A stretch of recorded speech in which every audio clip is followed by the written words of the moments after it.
There's another kind of love. It's called God realization love or divine love. And divine love is what I aspire to. It's a love that never changes. And it's a love that never varies. It's no matter what it is that comes at you. I always use the metaphor of the orange. I always ask to have an orange up here on stage with the rose, the orange and the rose. You know, and I was giving a talk in Toronto several years ago, and there's a little boy in the front row. And I said, if I take this orange and I squeeze it as hard as I can squeeze it, what's going to come out? And he said, juice. I said, you mean like apple juice or, grape juice or apricot juice? He said, no. He said, orange juice. I said, right. I said, why? Why does orange juice come out of this thing when you squeeze it? He said, because it's an orange. Of course. I said, yeah, but it's more than that. It's just an orange. It's because that's what's inside. When you squeeze an orange, it doesn't matter who squeezes it, doesn't matter what time of day you squeeze it, doesn't matter what instrument you use, it doesn't matter what the conditions are. When you squeeze an orange, you get out of it what's inside. Now, if we extend that metaphor to ourselves, and someone squeezes you, and someone put pressure on you, or someone says something about you that you don't understand, or that you don't like, or that you're offended by, and out of you comes anger, and rage, and stress, and hate, and bitterness, and fear.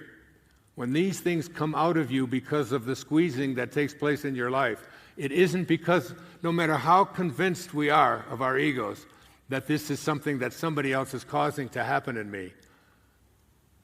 What comes out of you when you are squeezed is what's inside. And when you live from a place of God realization, of higher consciousness, infinite consciousness, when you're aligned with that infinite consciousness, and someone squeezes you, and out of you comes love, and that's the only thing that ever comes out of you, it's because that's what's inside. It's a great honor to be here.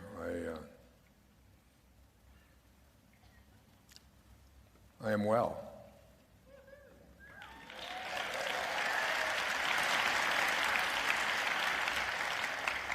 I am cancer-free.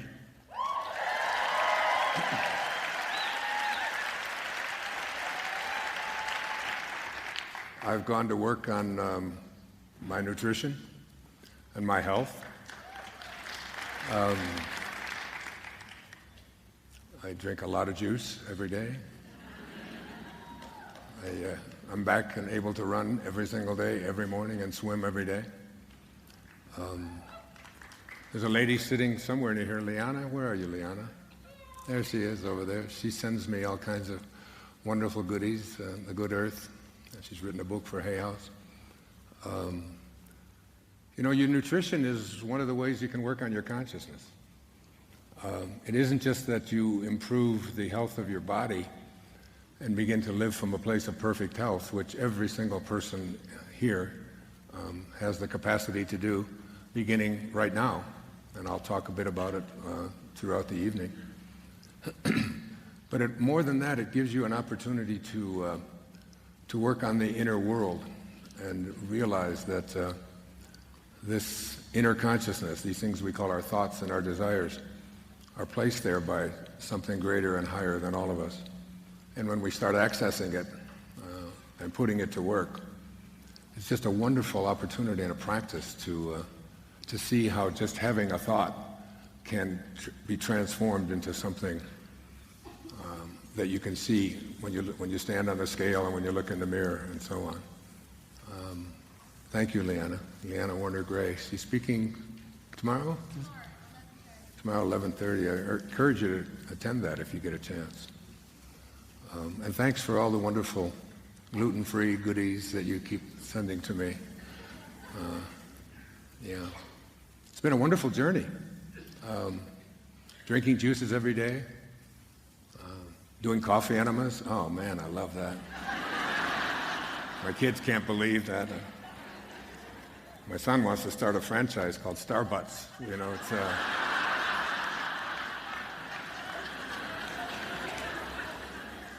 nothing says morning like coffee in your butt. I don't know. It's. But there is the Gerson protocol, Max Gerson back in the 1920s began to look at it. Any one of you who has any kind of cancer in your body or any kind of disease process might want to look at the whole business of purifying and cleansing your liver, and because every drop of blood in your body goes to your liver every 3 minutes, and the liver needs to be detoxed. And that's just one of the ways. I mean, Max Gerson was a brilliant, brilliant man, and his daughter Charlotte Gerson followed up, is now into her 90s, and looks about as healthy as you could possibly be at that age. So something to think about. Someone sent me this. I really love it. It's a picture of Lao Tzu. Many of you know I wrote a book based on the Tao Te Ching. I lived as a Taoist, year 2005 when I turned 65. That was 10 years ago. It's hard to say that, but in 2 weeks I'll be 75. Yeah. I have sex almost every day. Yeah. As I say, almost on Monday, almost on Tuesday, almost on Wednesday, almost.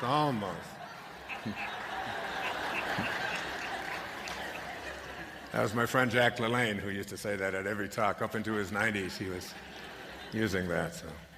But I love this. Someone said this, and it's like, you know, we all want to figure out a way to solve problems peacefully instead of using violence. Now, I don't think Lao Tzu said this, but there's a picture of a drawing of Lao Tzu, who wrote the Tao Te Ching. It is only when a mosquito lands on your testicles that you realize there is always a way to solve problems without using violence. This big book. I don't think so. Isn't that great?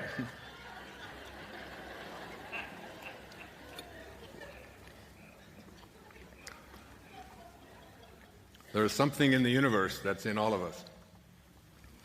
And tonight, in the amount of time that I have with you this evening, I would like you to be able to leave here and have an awareness of how powerful this impersonal self within each and every one of us is.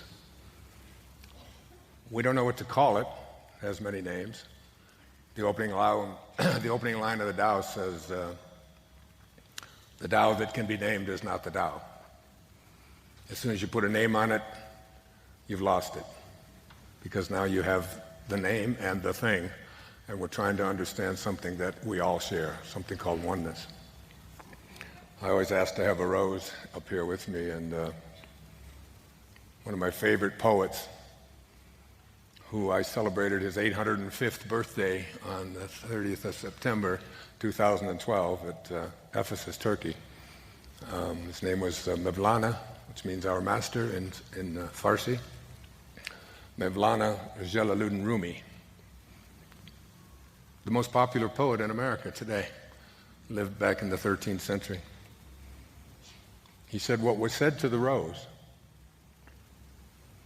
that made it open was said to me here in my chest when I met you, speaking of God, speaking of the source, speaking of the Tao, whatever you want to call it. An invisible divine intelligence that you can't see, you can't touch, you can't smell, it's impervious to the senses, can't destroy it, can't touch it.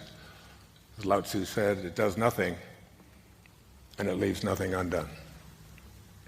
So by way of opening here today, I call this, I'm not the only one that calls it this, but we called it, the name of this program is called I Am Light. And this is the name, even the name that Jesus used to define the inner awareness, the inner godness, the inner Father within us. It's a light. And so I want to show you a 3-minute video that the first time I saw it, I was just, because I'm going to have to turn around to do this. I was really blown away by it. And I can never get it out of my mind. It's only 3 minutes. It was taken. Nope, not yet. Stop it. Stop. Just hold it right there. Yeah, let me just do a little reading and tell you what this is. It's January 5th, 2015, the largest NASA Hubble Space Telescope, which is orbiting the Earth. The image is it's the largest image ever assembled. This sweeping view of a portion of the Andromeda Galaxy. Now, that's the galaxy that is closest to the Earth, which means it is 2.5 million light years away. Light travels at 186,000 miles per second. So if you multiply that by 60 and then by 24, and you figure out how far light goes in a day, and then try to imagine how far light goes in a year, and then in a million years, and then in 2.5 million years. And you have the closest galaxy to the Milky Way galaxy. It's called Andromeda. It's estimated that there are over 100 billion galaxies in the universe. This universe that you are a part of, that is part of you, each and every one of us. And every time I see this video, now we should do it in Denver, and everybody in here just take a toke, you know? And then you watch this thing, wow! Give me a Malamar, I gotta see that again. I can't believe it, anyway. But every tiny little dot that you see on there is a star that has its own solar system and its own sun and its own moons and its own planets. And there are an estimated several trillion of them just in the galaxy between here and Andromeda. And what we're going to look at here is this telescope. It's the first time this has ever been taken. They go right into the Andromeda galaxy, and then they take a sweeping view back of it. Now within the next 5 years, NASA is going to put into orbit a telescope that's going to circle the Earth from 1 million miles away and take pictures of things that we have never even begun to imagine. How infinitely large this universe is that we are all a part of. That the same intelligence that's holding the whole thing together is also holding you together. So just sit back and relax and go, wow. I want you to see the magnificence and the mystery of this universe that we live in before I talk to you about I Am Light and what I'm going to present to you tonight, which I have never presented before. It's all brand new, something brand new. So ladies and gentlemen, courtesy of NASA and the Hubble telescope, this tiny little section of the Andromeda galaxy, just next door to us. Okay.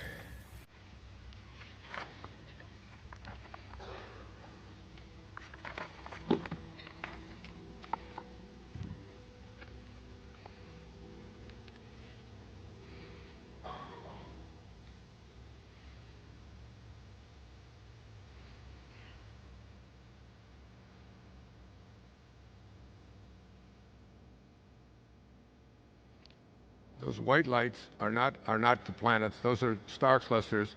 The tiny little black dots that you'll begin to see in here, each one of those represents a solar system like our own.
Every dot, a solar system.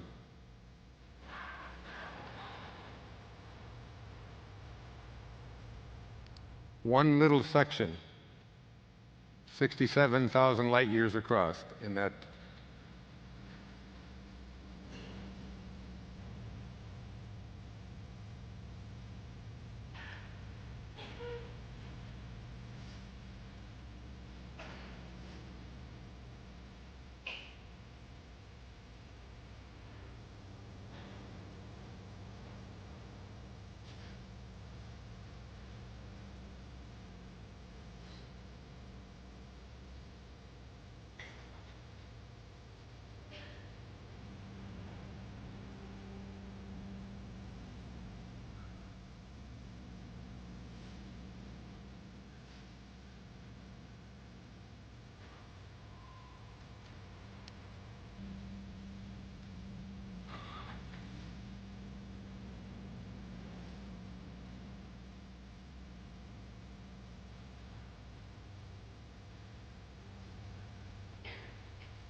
Isn't that amazing?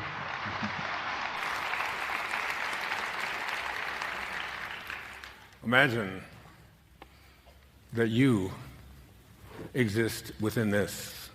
The intelligence that's holding all of that together and puts all of this infinite intelligence that I'll be speaking about here tonight, is what you are as well.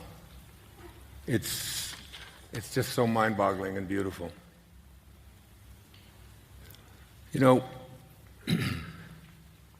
we all get these callings. There's something inside each and every one of us that just seems to call us. And in the last, well, it's been happening my whole life, and I can see clearly now.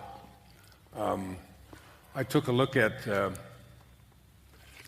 perhaps the most significant callings that I've had in my life and how I was willing to listen to them, and how, because of listening to them, my life went in this direction instead of that, or I made a U-turn, or a right turn, or whatever it might be, that there is some kind of something that is prodding us, that is calling us to something greater, to something higher.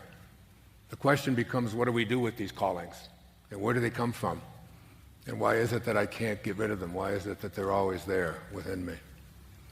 And I'd like to share with you just a couple of them that have been the most significant ones in my life. And ask yourself to listen to these callings. All right.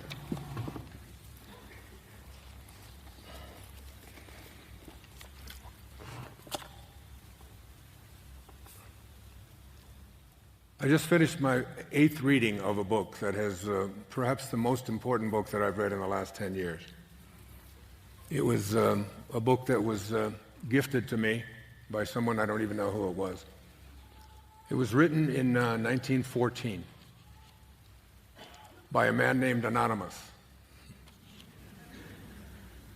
And it stayed anonymous until his death in 1940. And it was written from an anonymous perspective because he was a Lutheran minister in Akron, Ohio. And he knew that he would not be able to stay as a Lutheran minister if the messages that he was receiving were to be attributed to him. His name was Joseph S. Benner, B-E-N-N-E-R. When he died in 1940, the year that I was born, his wife felt that it should be called, it should be exposed, it should be, at least he should be given credit for this. And so she had it published with a divorce company called The Impersonal Life. I don't have it here, and I don't have it here deliberately because if it's really important to you, you'll find a way to get it. You can get it on Amazon if you want to. But I think it's one of those things that you have to have a burning desire for. And that's why I didn't buy a bunch of copies and have them here available for you. Some will want it, some won't. But what he suggests in The Impersonal Life is that there is two parts of this business of being human. One is your personal life. And your personal life is your resume. It's everything that you do with your senses. It's what you can touch, it's what you can see, it's what you can smell, it's what you can feel, it's what you can hear. And basically that's it. And then there is something that we all share. The example that I like to use is of, I'd like just everyone in the room, let's say there's 3,000 people here tonight. So if you look at your fingers, just look at your 10 fingers, and notice that you have a fingernail on each one of those. Most of you do.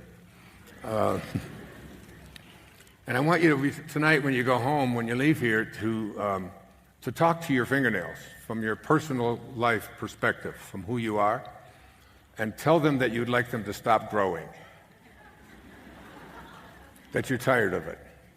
You have to clip them, you have cuticles, you have issues with them, and so just see if you can put a stop to this business of your fingernails continuing to always grow and have to be cut and so on. And you begin to realize that this is not within your control. Now, there's 3,000 people in here. That means there's 30,000 fingers in the room. There's not a separate God for each one of you here that takes care of your fingernails. That the one thing that we know for sure, that everyone in this room, and if you recognize that and see that there's 7 billion people on this planet, there's one tiny little rock spinning around in the middle of where? Where in the world are we? God, don't you feel lost when you look at something like that? This one tiny little rock amongst trillions of them, hundreds of billions of galaxies. And I don't even know how they can put a number on it, because we're in a universe that can never end. If it ends someplace, what do you think's at the end? Think there's a wall there? First question I have is, how did it get there? Second question is, what's on the other side of that wall? How thick is that wall? Even if it's 1 trillion miles long, just keep going along until we find the end of it. We realize this concept of infinity, which I'm going to speak about here tonight. But this, like every time you look at another human being, recognize that there is an impersonal part of each and every one of us. It's called the impersonal self. And this impersonal self is doing everything for you, other than what your little senses are able to do. And what this book is, honestly, I don't say this very often, but this book thrills me. I mean, I get tearful when I talk about it, when I read it. I left Maui about 9 days ago or so and flew to Portland. And on the flight, before I was going to give an all-day workshop with my friend Anita Morjani, who's here in the audience. Anita, is that you right there? I can somehow see you. Can we turn the lights up a little bit, by the way? I'm talking to a lot of darkness out there. Yeah, that's better. There she is. Hi, Anita, sweetheart. The best, the best. You're the best. Oh, well, thank you, sweetheart. Are you alive or dead? Who am I talking to here? Are you... I never know which realm that she's in. If you haven't heard Anita, make sure that when are you speaking? Sunday? Tomorrow at 4:30. Tomorrow at 4:30? Here? No, another room. Another realm, another room. Dying to Be Me. Classic book. A book that I had a burning desire to find and publish, write the foreword to, and make sure that the world knew about it. And this, and I'll tell you more about that, but the impersonal life is written as very much like A Course in Miracles was written, a book that I've studied and read completely through, done every lesson. The Urantia book, which I've read a good part of it, not all of it. That's a major life challenge. All channeled material. But on the other hand, I think everything is channeled. I think what I'm saying here right now, it's not coming from, I don't even know where these ideas come from, where these thoughts come from. They're not part of my personal self. And what the channeling that Mr. Benner did back in 1914 was just listening. You know, not long ago I wrote I Can See Clearly Now, and when I did, I lined up all of the books that I had written in the last 40 years or so. And and when I came to a book called The Power of Intention, and I was looking at that because I was writing what lessons were there for me and how I was directed to turn this way and why I was even directed to write the way that I wrote. The first 5 books that I wrote, when I looked through the indexes of them as I was writing this, they had the word God, Spirit, higher consciousness, higher awareness, once in 5 books. Your erroneous zones, pulling your own strings, sky's the limit, what do you really want for your children, gifts from Micahs. These books, one time in 5 books. The next book that I wrote, without ever deciding that this is what I'm going to do, had 39 references to God and Spirit and higher consciousness. The next book had it in the title. There's a spiritual solution to every problem. What's going on? Why would I suddenly make this kind of a turn? And what I'm going to suggest to you, as it was in my 8th reading of The Impersonal Life on the plane flying up to Portland, it was so clear to me what they were saying about desire, that every single desire that you have in your life is not placed there by your personal self. This book was channeled as if your impersonal self was writing it to you, that you are listening to your highest self. You're listening to God, Spirit, higher consciousness, the Tao, Brahman, Allah, Buddha. It doesn't make any difference what you call this intelligence. There is no place that it is not. It's in every single one of us. It's in every one of us. And it is doing all of these magnificent things, like every rose on the planet, when it's time to open. And the day came when the risk of remaining tight in a bud was more painful than the risk it took to blossom. Something inside of you says, now it's time to blossom. And you can't take any credit for it with your personal life. It's this, any more than you can take credit for your fingernails growing, or your heart beating, or your lungs aspirating, or your food digesting, or every thought that you have. It doesn't come from your personal self. We can go inside into your brain, we can cut open, we can find the command center inside the brain where thoughts originate and say, okay, this is where it is. But there's not a scientist out there who has ever been able to find the commander in the command center that says, I think I'd like to do this. I think I'd like to go that direction. Maybe I should listen to that. You're all being directed by a higher intelligence, the same intelligence that was in every single one of those dots out there that are huge solar systems. It's within each and every one of us.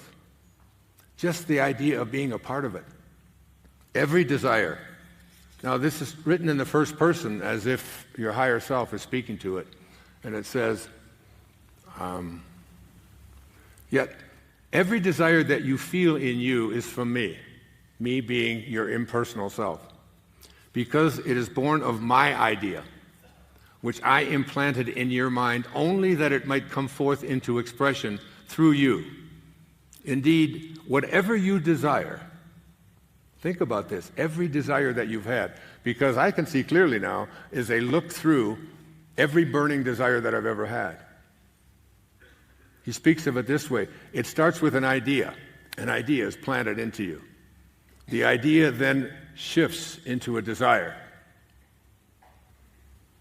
And then the desire moves into something called a burning desire. And a burning desire is a desire that is in you that you can't escape from. You can run away from it. You can ask, you can try to live by somebody else's desires.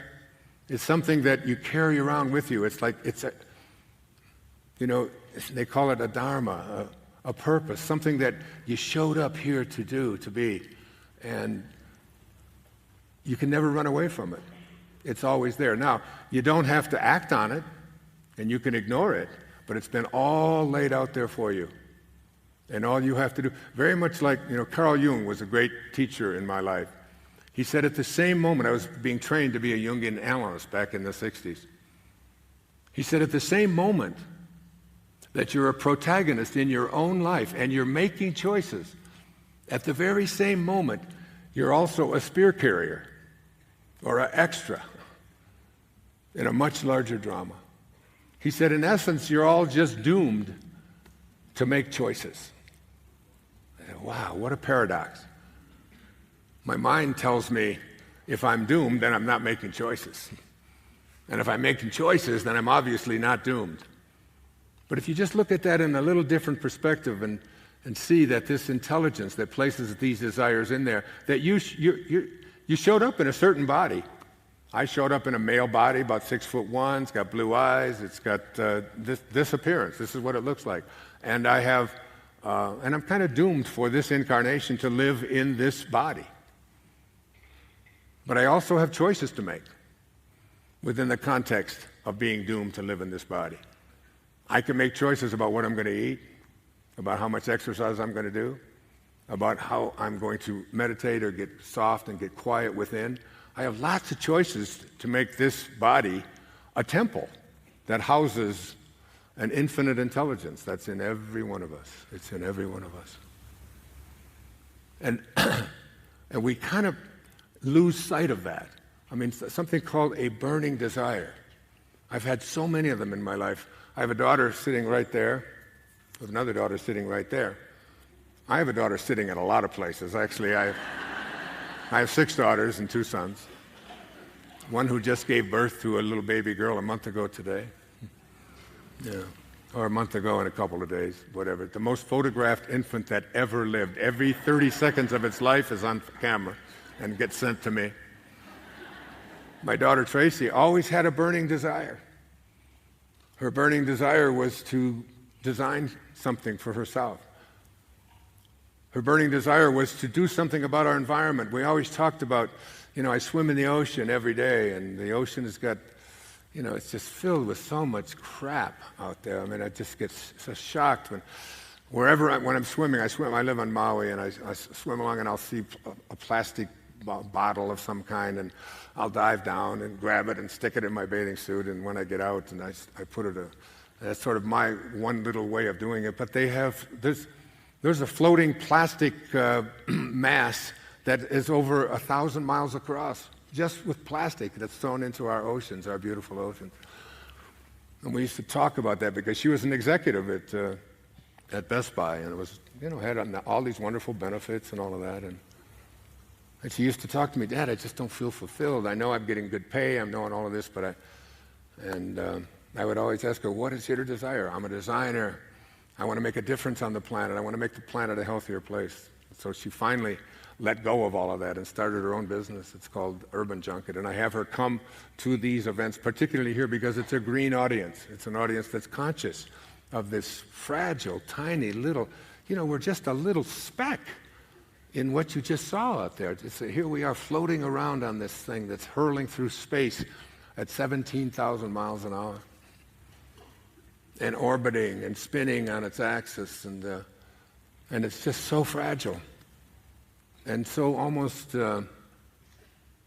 insignificant when you think about the universe that we live in, this endless universe that's a part of all of us.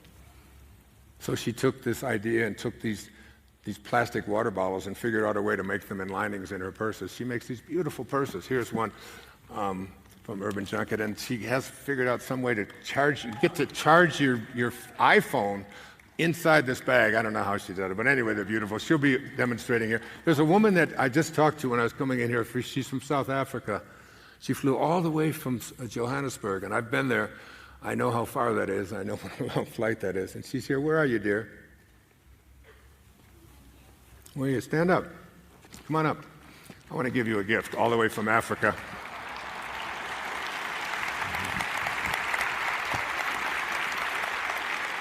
You take this home with you as a gift from myself and from my daughter Tracy, who's right. Tracy, stand up. Urban Junket, she started a whole business making the planet green. Burning desires, burning desires. These things that burn inside of us, that too often we ignore. Too often we attribute those desires to, just fanciful thinking. They really don't mean that much. But they mean a lot, especially when I read this. Yet, that desire that you feel is from me because it's born of my idea. I implanted that idea in your mind only that it might come forth into expression through you. This is your impersonal self now speaking. The same impersonal self. If you think you don't have one, just stop your fingernails from growing and get off of this, okay? Indeed, wherever you desire is me, my highest self, knocking at the door of your mind, announcing my purpose of manifesting myself in you or through you in the particular form indicated by that desire. What is called desire in human personalities is but the necessary action of my will, pushing forth the expression of my idea into outer manifestation. Therefore, Every real desire you feel, every desire of your heart comes from me and must of necessity sometime in some shape or other be fulfilled. It must be. Or you're doomed to make other kinds of choices. Because just like everything that you needed for this physical journey was laid out in that instant of your birth. Just listening to my daughter give birth and I was on Maui and she was in Florida, but I was in constant contact with my other daughter, Sky, who's coming up here in a moment, and my wife, Serena's mother. And I wrote this out. It says, I said, during childbirth, it's absolutely clear to me, and I've been there and caught 5 babies, that all of life is accomplished by an unseen doer who can never be located. And everything that you needed for that physical journey, this physical journey that you're in, was taken care of in a tiny little drop the size of, you can put 1 million of them on the head of a pin. That in that miraculousness of all of that that's taken care of, my little granddaughter now named Sailor,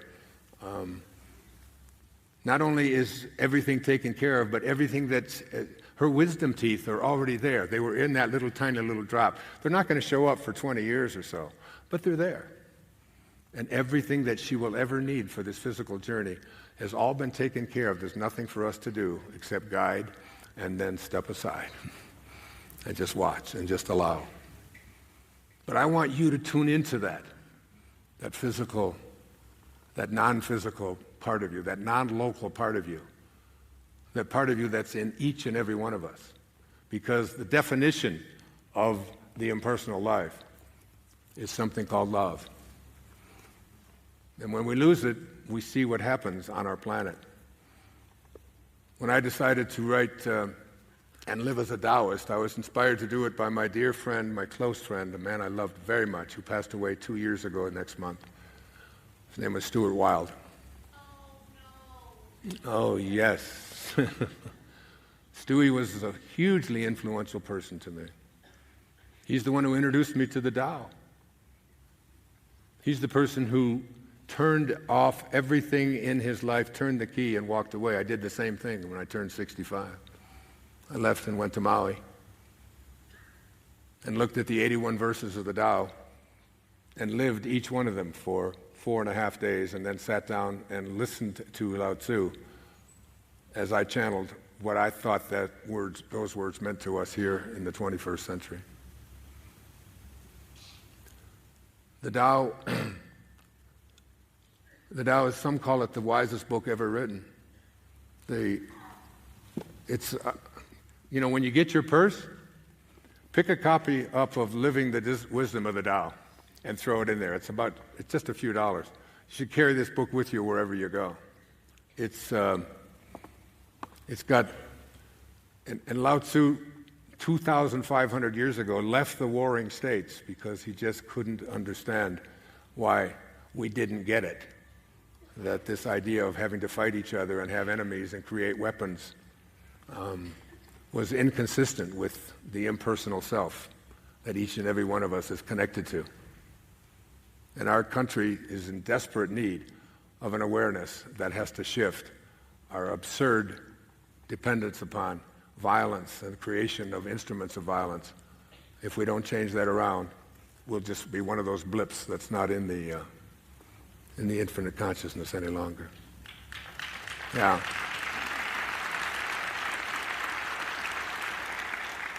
So I call this interior intelligence. See, I was guided, I don't even know where to start. And it's already 8 o'clock. The guidance comes, the callings come in so many ways. On Maui, I'm very careful about not going out in the sun between the hours of 10 and 4, because it's in the middle of the ocean. It's a very intense sun, and I've had experiences with cancer, which I've figured out a way to just eradicate. And I encourage you to kind of look at that yourselves as well.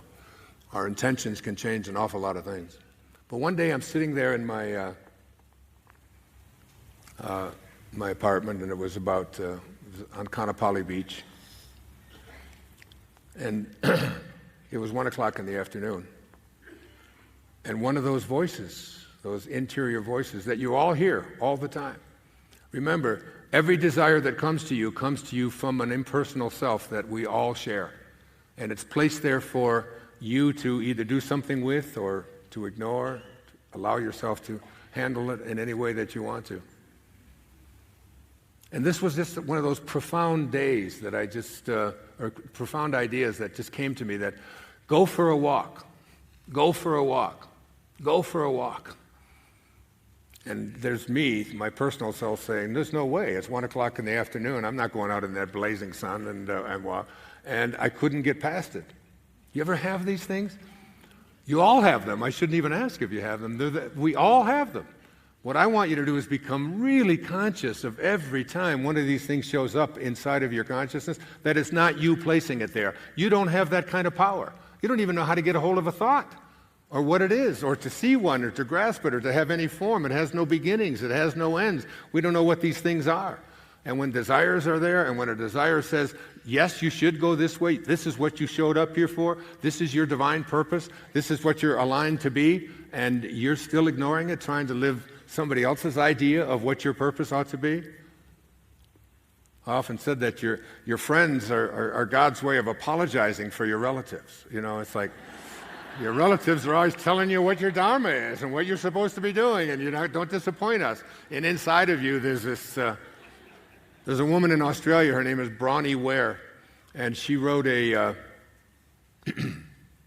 wonderful book. I don't know if it's here. Probably is. It's called The Top 5 Regrets of the Dying. I've had her on my radio show, on Hay House Radio. And she was a hospice nurse, and she interviewed 800 or so people who lived in hospice for the last few days of their life as they made their transition. And she would ask them these questions about, what are your regrets? What do you regret? Do you have any regrets? And then she listed them, and then she wrote out what they all were with their permission.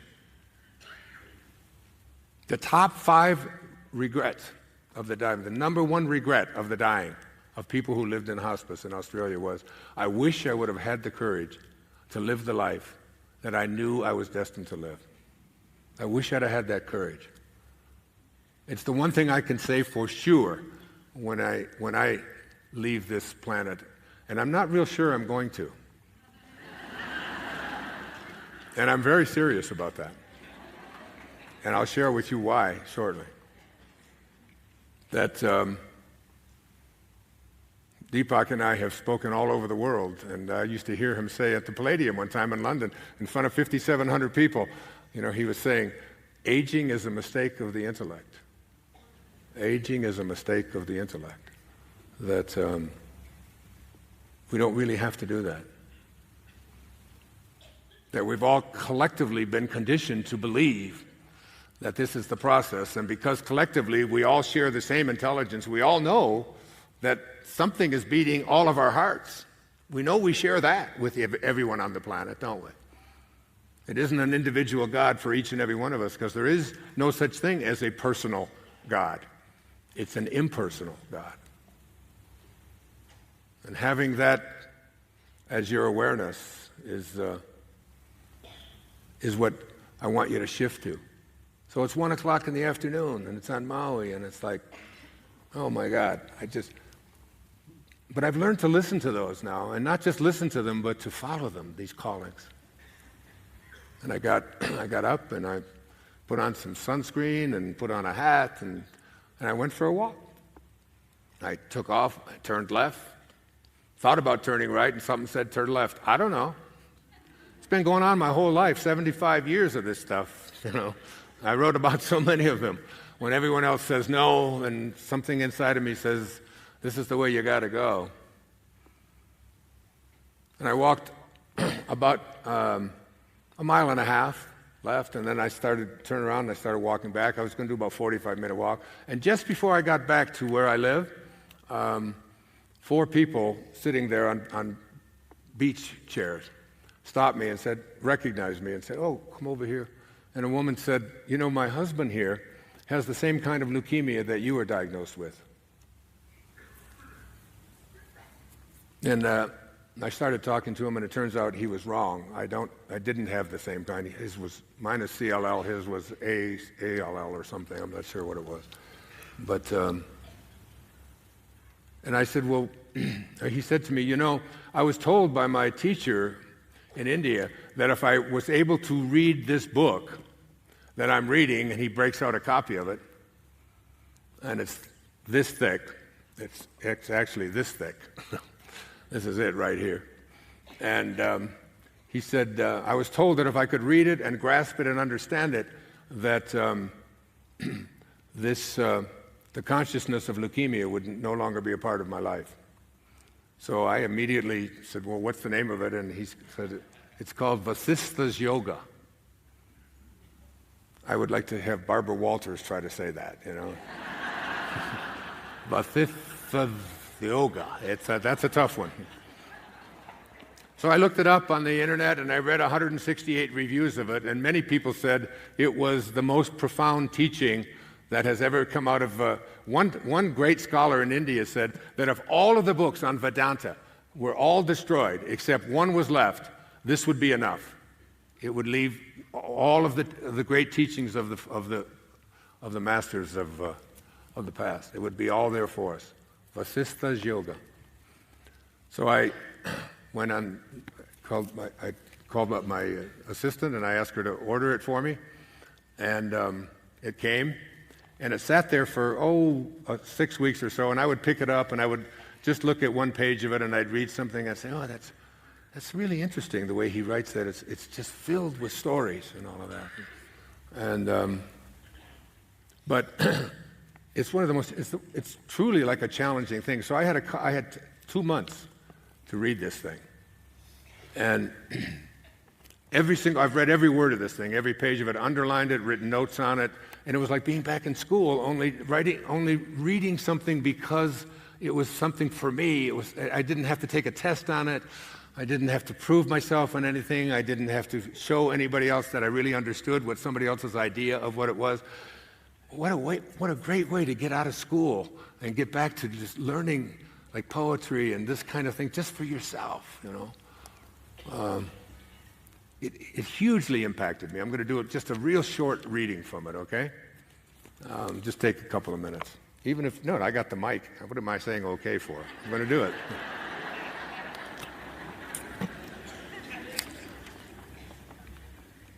This is one story, and there's hundreds of them. And it was one of the most challenging things I ever did. And every day when my kids would come and they'd say, "Dad, what are you reading? What is that?" And I'd read a little bit of it and say, "That it's just so obtuse and out there and difficult to grasp." And yet I was just thrilled. This is just one of the. I don't even have time tonight to go into what has happened for me in the last 3 or 4 months, how much reading I have been doing. We're putting together a course on the internet so that I don't have to keep getting on airplanes and checking into hotels and doing this. We put it out there and make it available to the world. Someone in Johannesburg can sit down and take the course. It's an exciting time. This is one of the stories that Vasistha speaks. He said, "A deer, known as the mind, your mind, which had been wandering in the wilderness of countless concepts and notions and prejudices, and which somehow finds the right path, takes shelter under this tree. This deer is pursued by its many enemies who covet its hide or its covering. It hides itself in thorny bushes known as the body in an attempt to save itself. All this effort wears out its energies, running hither and thither in the forest of samsara, which means the coming and going of things, this life, that life, harassed by the winds known as vasana, or latent tendencies, and scorched by the heat of ego. The deer is afflicted by interminable distress. This deer is not easily satisfied with what it gets.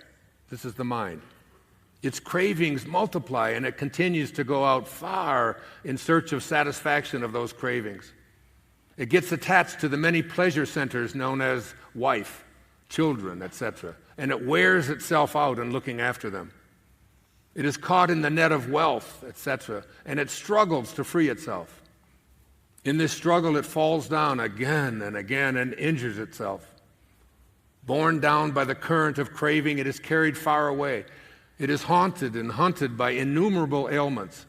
It is also trapped by the different sense experiences. It is bewildered by its alternate rise to the heavenly regions and its fall into the hell. It is crushed and wounded by the stones and the rocks known as mental modifications and evil qualities. To remedy all of these, it conjures up by its own intellect various codes of conduct which prove ineffectual. It has no knowledge of the self or of the infinite consciousness.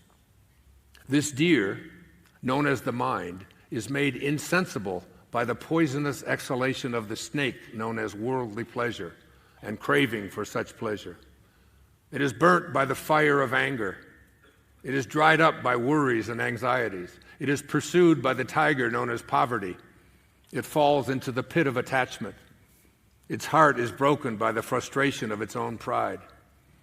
At some stage, this deer turns away from all this and seeks the refuge of some tree already described, the tree of meditation. And there it shines brightly. Supreme peace or bliss is not attained in any other condition but the unconditional state of consciousness. And this is attained only in the shade of the tree, known as samadhi or meditation. That's just one of thousands of stories in there. Yeah, isn't that beautiful? And it's what I became aware of after reading almost 800 pages of very fine print and studying it for 2 or 3 hours every single day for several months. What I became aware of is something called infinite consciousness. And infinite consciousness is what Lao Tzu called the Tao, what the Hindus call Brahman, what we call God or divine mind. It is that which always is, always was, and always will be. It is beginningless and endless. And what it says it this way. It just struck me. I put it to memory because it says, just as space is the closest approximation to understanding this thing called infinite consciousness, which is what you are, just as space is unconcerned with all of the clouds that manifest within it, the dark clouds, the light clouds, the fluffy clouds, the cirrus clouds, the cumulus clouds, the stratus clouds. Oh, I remember those from junior high school. It doesn't make any difference. The space just doesn't care. Come, show up in this space and go away in this space. Show up, leave, come and go. This is how space works. And then there's infinite consciousness, which is an approximation of space. And just as space is unconcerned with the clouds that manifest within it, so too is infinite consciousness unconcerned with anything that manifests within it. Come into it, show up into it, it will always be there. And that infinite consciousness is the impersonal life speaking to us, allowing everything to take place in our lives. Every thought that we have, every desire that we have, every burning desire that we have that says, I must be this, I have to go this way. I remember Abraham Maslow speaking to us when I was a young doctoral student say, self-actualizing people are people who must be what they can be. They must be what they can be. That is, they have something inside of them. My friend Albert Ellis used to say, he called it masturbating. You must do this, I must do that, you have to do this, But it's a different thing than an obsessive, I must please everyone else. It's like an inner consciousness that says, and I've been doing this, especially in the last year or so, especially since the last 5 years. Pam just told me it was 5 years ago that I was diagnosed with leukemia. That I've become aware that I've been given this body, this this thing that houses my soul. You know, the great Irish poet William Butler Yeats said, an aged man is but a paltry thing, a tattered coat upon a stick, unless soul claps its hands and sings, and louder sings, for every tatter in its mortal dress. We're just tattered coats on a stick, unless soul claps its hands, unless we come in contact with this inner knowingness inside that says, I can make this body an example of perfect health. And as I began to do that and to get into this, I drink like 64 ounces a day of either green smoothies or fresh juices. I mean, really fresh juices from a Norwalk juicer. It's like this is the Cadillac or the Rolls Royce of juicers. Weighs 90 pounds, It's like, and it's just a thrill for me to know that I don't put sugar into my body any longer. I don't add things into my diet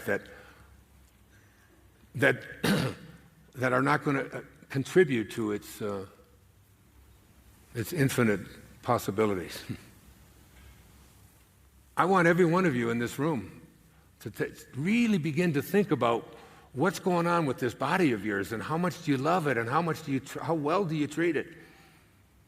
And are you putting gluten into it? Are you putting genetically modified foods in it? Are you putting pesticides into it?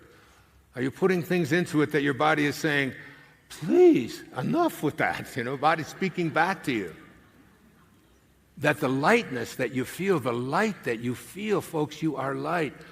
As I was reading Vasista's Yoga, The Impersonal Life, Larry Dossey's beautiful book called One Mind, studied it, called him up, put him on my radio show so we could talk about this idea of non-local, impersonal life inside, that's in each and every one of us, that we're always connected to, that's always speaking to us, that's always directing us to go one place to another.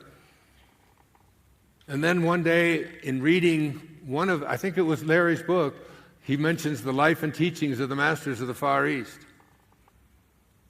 6 volumes. Written back in 1894, that took place in 1894. A group of people went to the Himalayas and lived with the masters, people who were considered to be masters, people who had divine consciousness, people who were able to do things that we've never even imagined ourselves doing, people who had these God-realized abilities. And one of the things they say in there is that the actual process of the body is a constant state of just replacing older cells with newer cells. They say in there that there's not one body on this planet that's more than 7 years old, because every cell that you have constantly is repeating itself, but an old cell isn't replaced with an old cell. An old cell is replaced with youth, a young cell, constantly taking place. Metaphysically, there's absolutely no reason for this aging process to take place. We have new cells, youthful cells, constantly there, but our collective consciousness, through infinite consciousness, has said, this is the way it always looks. But these people didn't look that way.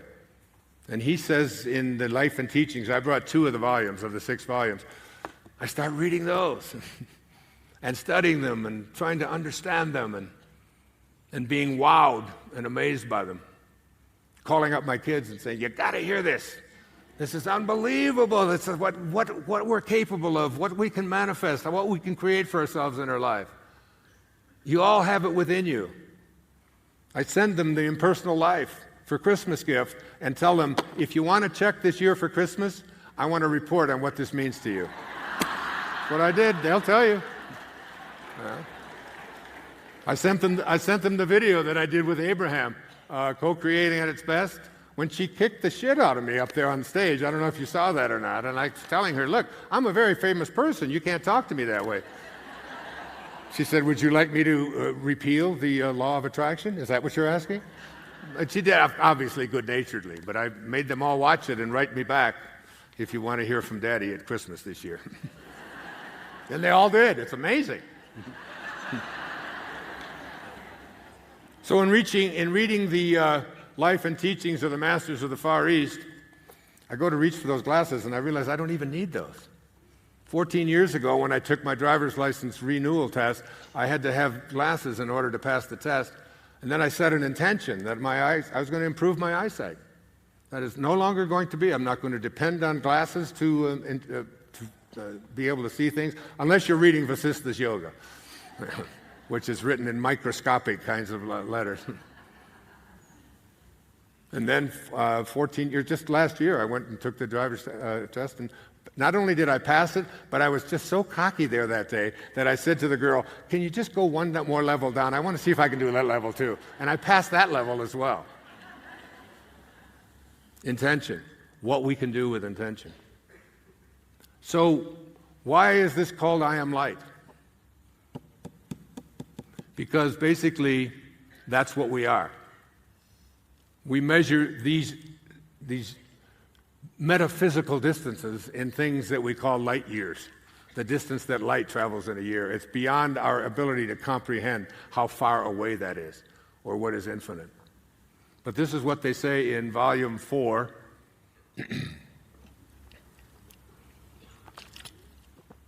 Back of all things is light. For in the beginning was light. The light became the life of man. Even our material scientists say that light is the foundation of all manifest form. So we break form down and we find that it's made of light. When we go back to the center of anything on page 178, it is pure light, and this is the inner light of which Jesus spoke. Now, I did a ceremony in Maui, I don't know, a year ago, somewhere in the last year, because the last year has been just such a life-changing year for me. I've just got a renewed energy. The possibilities of what I think is capable, what I'm capable of, though, is infinite. And I was in a ceremony with it's called ayahuasca.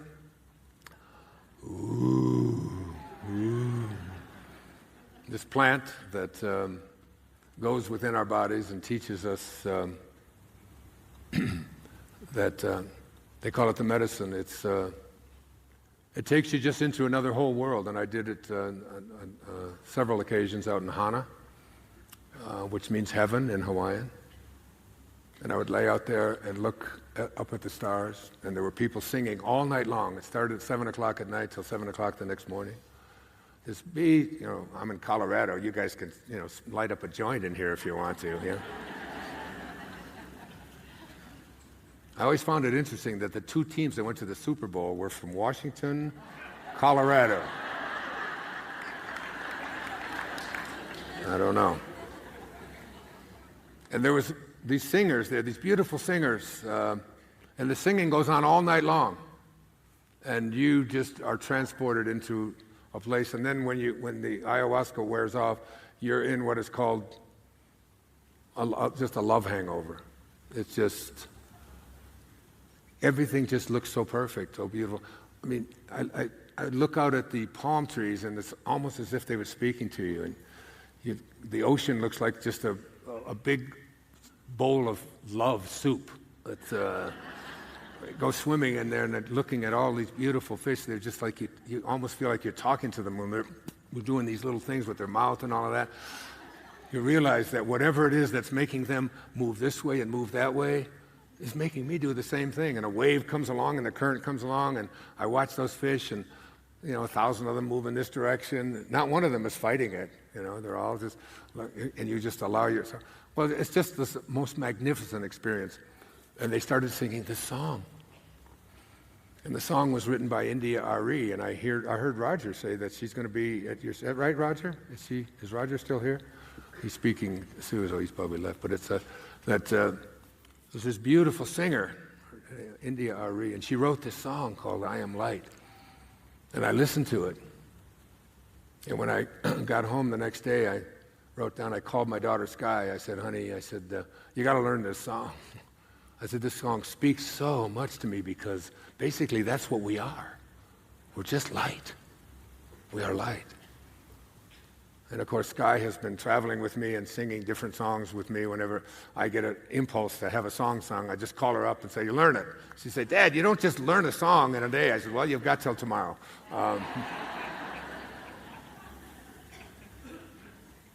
And I asked her to come here tonight and sing it for you. It's called I Am Light. I'd like her to come up on stage. My daughter, Sky.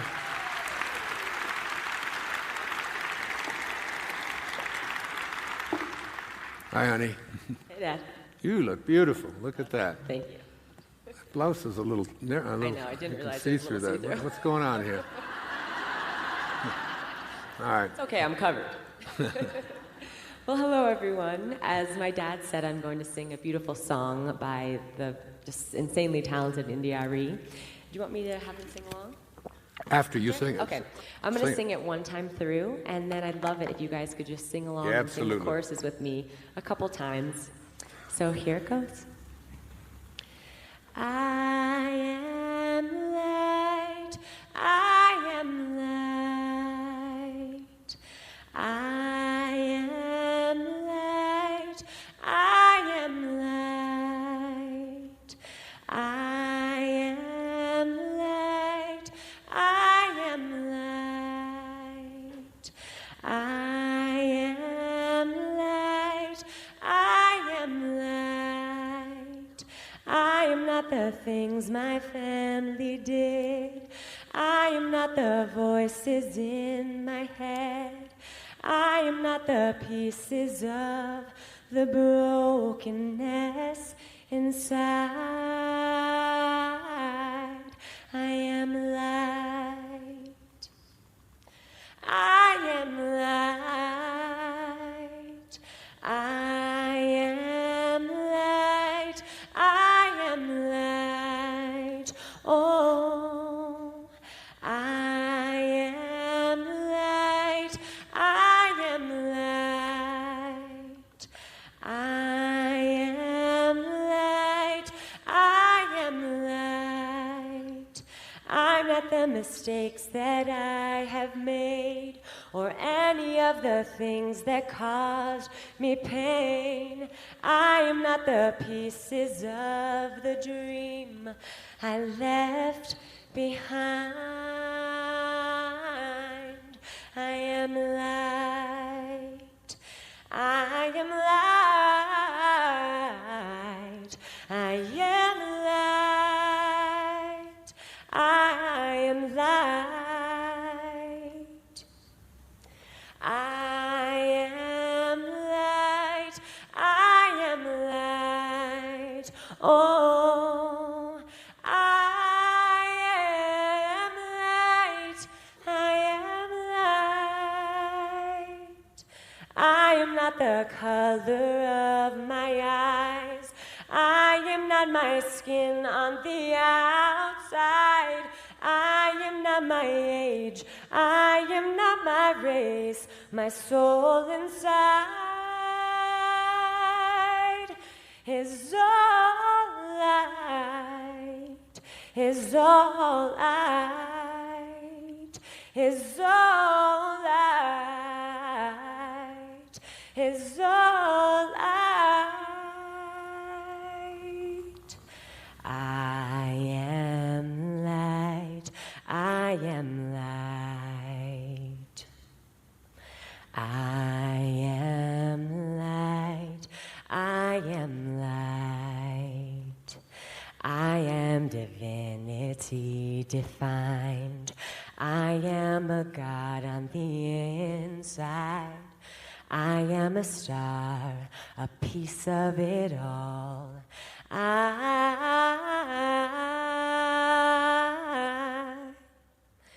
am light.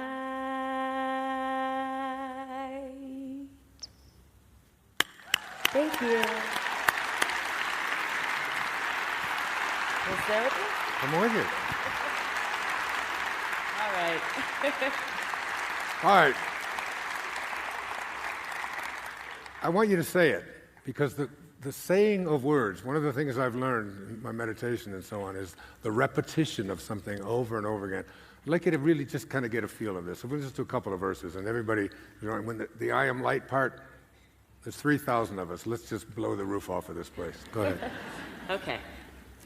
I am light. I am light.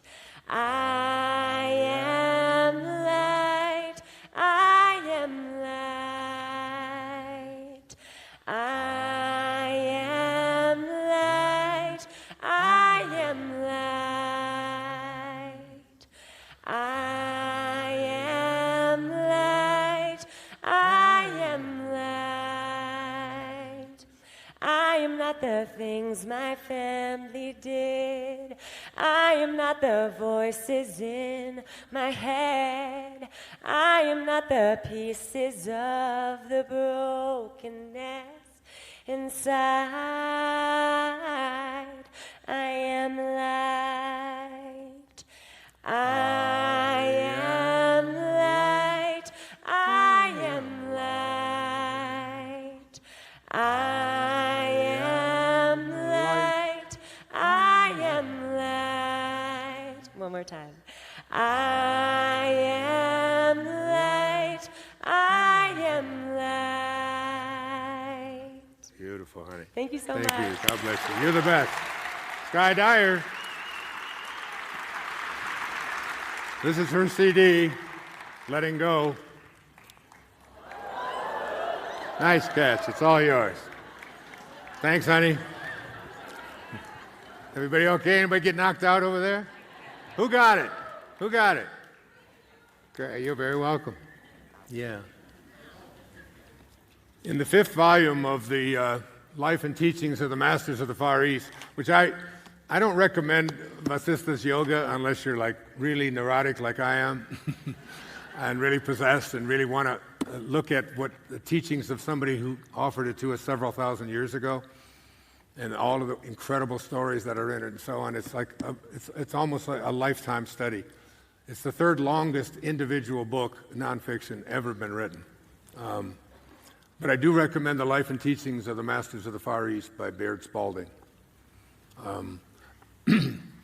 where you get a look at what these masters, these people who haven't bought into the collective consciousness about our inability to live from a place of God realization. I was on the Tonight Show in Australia many years ago, and a woman was hosting the show, and she asked me, "What is your mission? What is your mission?" And I said, "I'd really like to live from a place of God realization, where I come from something called divine love, which is a different kind of love than human love, which is a love that changes and varies. You know, I love you today. Yesterday you forgot my birthday. I didn't love you so much. So it comes and it's stronger. It varies and it changes. And then there's spiritual love, which is a kind of love that never changes, but it does vary. It's the love that we have for our children, for our family, for people. No matter what they do, no matter how they might behave, you can let all of that go. The love, but it does vary. And then there's another kind of love. It's called God realization love or divine love. And divine love is what I aspire to. It's a love that never changes. And it's a love that never varies. It's no matter what it is that comes at you. I always use the metaphor of the orange. I always ask to have an orange up here on stage with the rose, the orange and the rose. You know, and I was giving a talk in Toronto several years ago, and there's a little boy in the front row. And I said, if I take this orange and I squeeze it as hard as I can squeeze it, what's going to come out? And he said, juice. I said, you mean like apple juice or, grape juice or apricot juice? He said, no. He said, orange juice. I said, right. I said, why? Why does orange juice come out of this thing when you squeeze it? He said, because it's an orange. Of course. I said, yeah, but it's more than that. It's just an orange. It's because that's what's inside. When you squeeze an orange, it doesn't matter who squeezes it, doesn't matter what time of day you squeeze it, doesn't matter what instrument you use, it doesn't matter what the conditions are. When you squeeze an orange, you get out of it what's inside. Now, if we extend that metaphor to ourselves,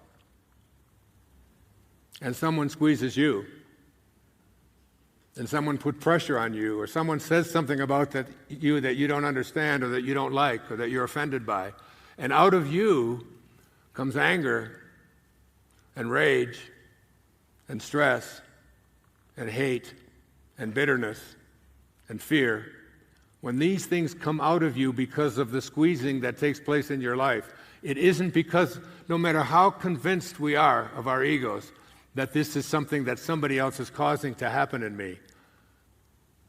What comes out of you when you are squeezed is what's inside. And when you live from a place of God realization, of higher consciousness, infinite consciousness, when you're aligned with that infinite consciousness, and someone squeezes you, and out of you comes love, and that's the only thing that ever comes out of you, it's because that's what's inside. I want to read this first, one little paragraph.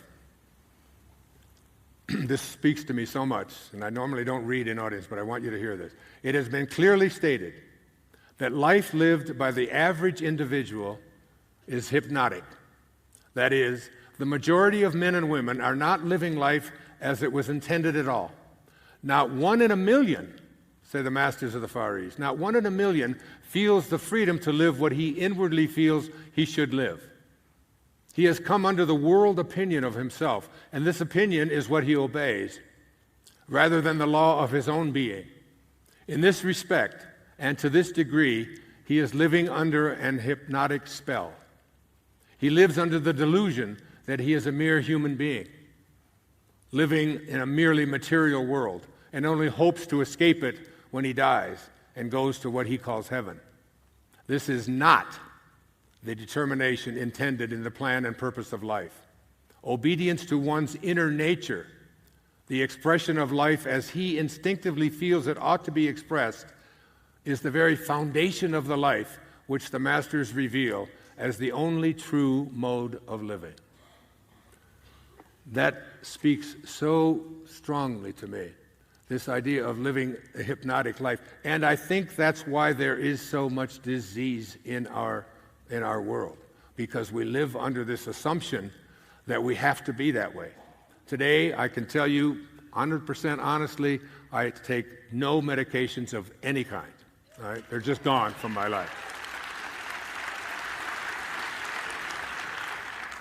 And I live on just healthy, organic foods and juices and so on in my life, and just threw all of that other stuff away. The visits to oncologists, the visits to gone. It's like coming from an inner place of, and you know, when I was just a kid back in the 40s and 50s, you know, to get a prescription is like, it was an event. You know, the pharmacist was a place that you just hardly ever visited. They made sodas there. That's what you went there for.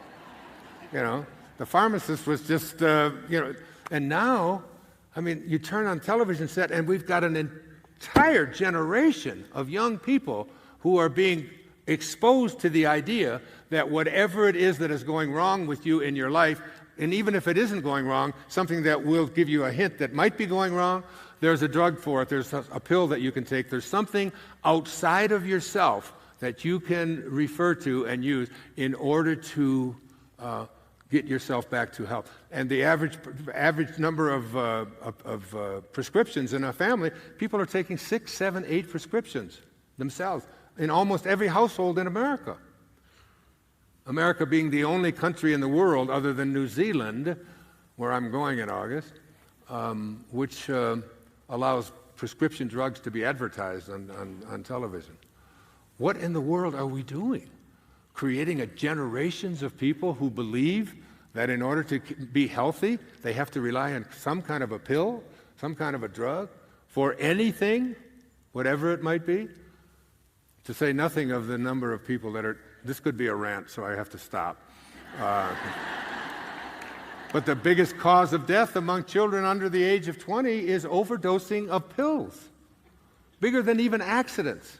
It's an alarming thing that is taking place in our world, including the amount of obesity that we're seeing over and over and over again, because our foods have been modified so dramatically And just to have it put on a label to know whether or not we're eating engineered food is something that we're entitled to know.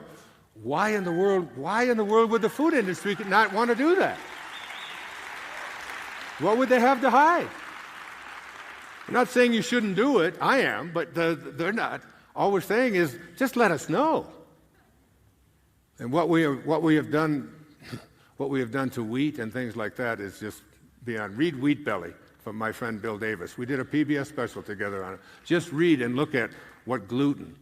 When my wife, who has had 5 grand mal seizures and was having about every other week these mini seizures, when I met Bill Davis, and he's a cardiologist in Milwaukee, and wrote Wheat Belly. And when I went, I'll be now 2 years free of gluten on the summer solstice. And I called her up and asked her to stop doing that. She stopped having seizures almost instantly and hasn't had one since in 2 years. Those of you who have difficulties with depression and so on, start taking a look at the kind of stuff that you're putting into your bodies and the impact that it has on things like depression. And the number of people that having the incidence of Alzheimer's in our society, the incidence of all of these kinds of diseases that affect young people. We need to look really hard at what is going on and what the money play is on this in Washington. In 1972, there were 175 lobbyists in Washington. Today, there are 13,500 lobbyists lobbying every congressman from the food industry, from the drug industry, from the gun industry, it's like we need to really, and the only way we're going to change it, is through a shift in consciousness. There's too much money involved otherwise.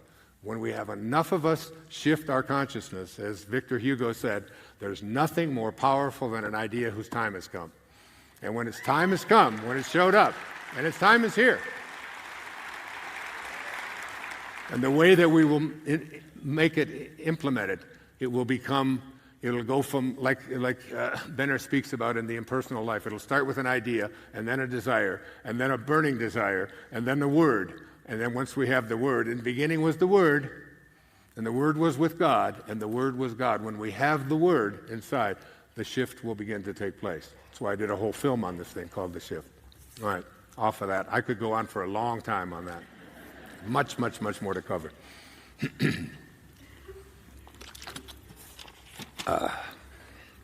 Where am I?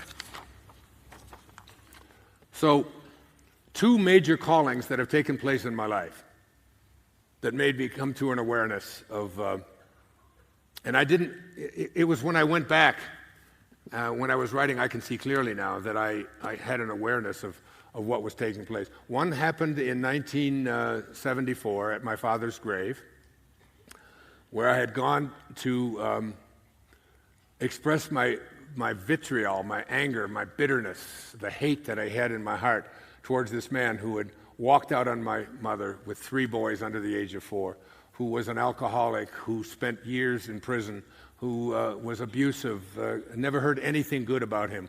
I spent my life being angry at this person that put me into an orphanage until I was 10 years of age, and so many things. It was and it isn't, I've told that story enough times, and I've written about it, but the calling I'm speaking about is once I was there on the 30th of August in 1974, before I wrote Erroneous Zones, when I was still a professor at St. John's University in New York City, and had written some textbooks, but I was trying to write for the public and trying to use sort of a common sense approach to how to make our lives live from a higher level. And I went to his grave. I found his grave. He was buried in a pauper's grave. He had been dead 10 years when I found out that he had been dead, by a cousin that I didn't even know I had, who told me, I understand you've been looking for your father all these years. He died in 1964 in New Orleans, and his body was shipped to Biloxi, and he was buried in a pauper's grave in a field.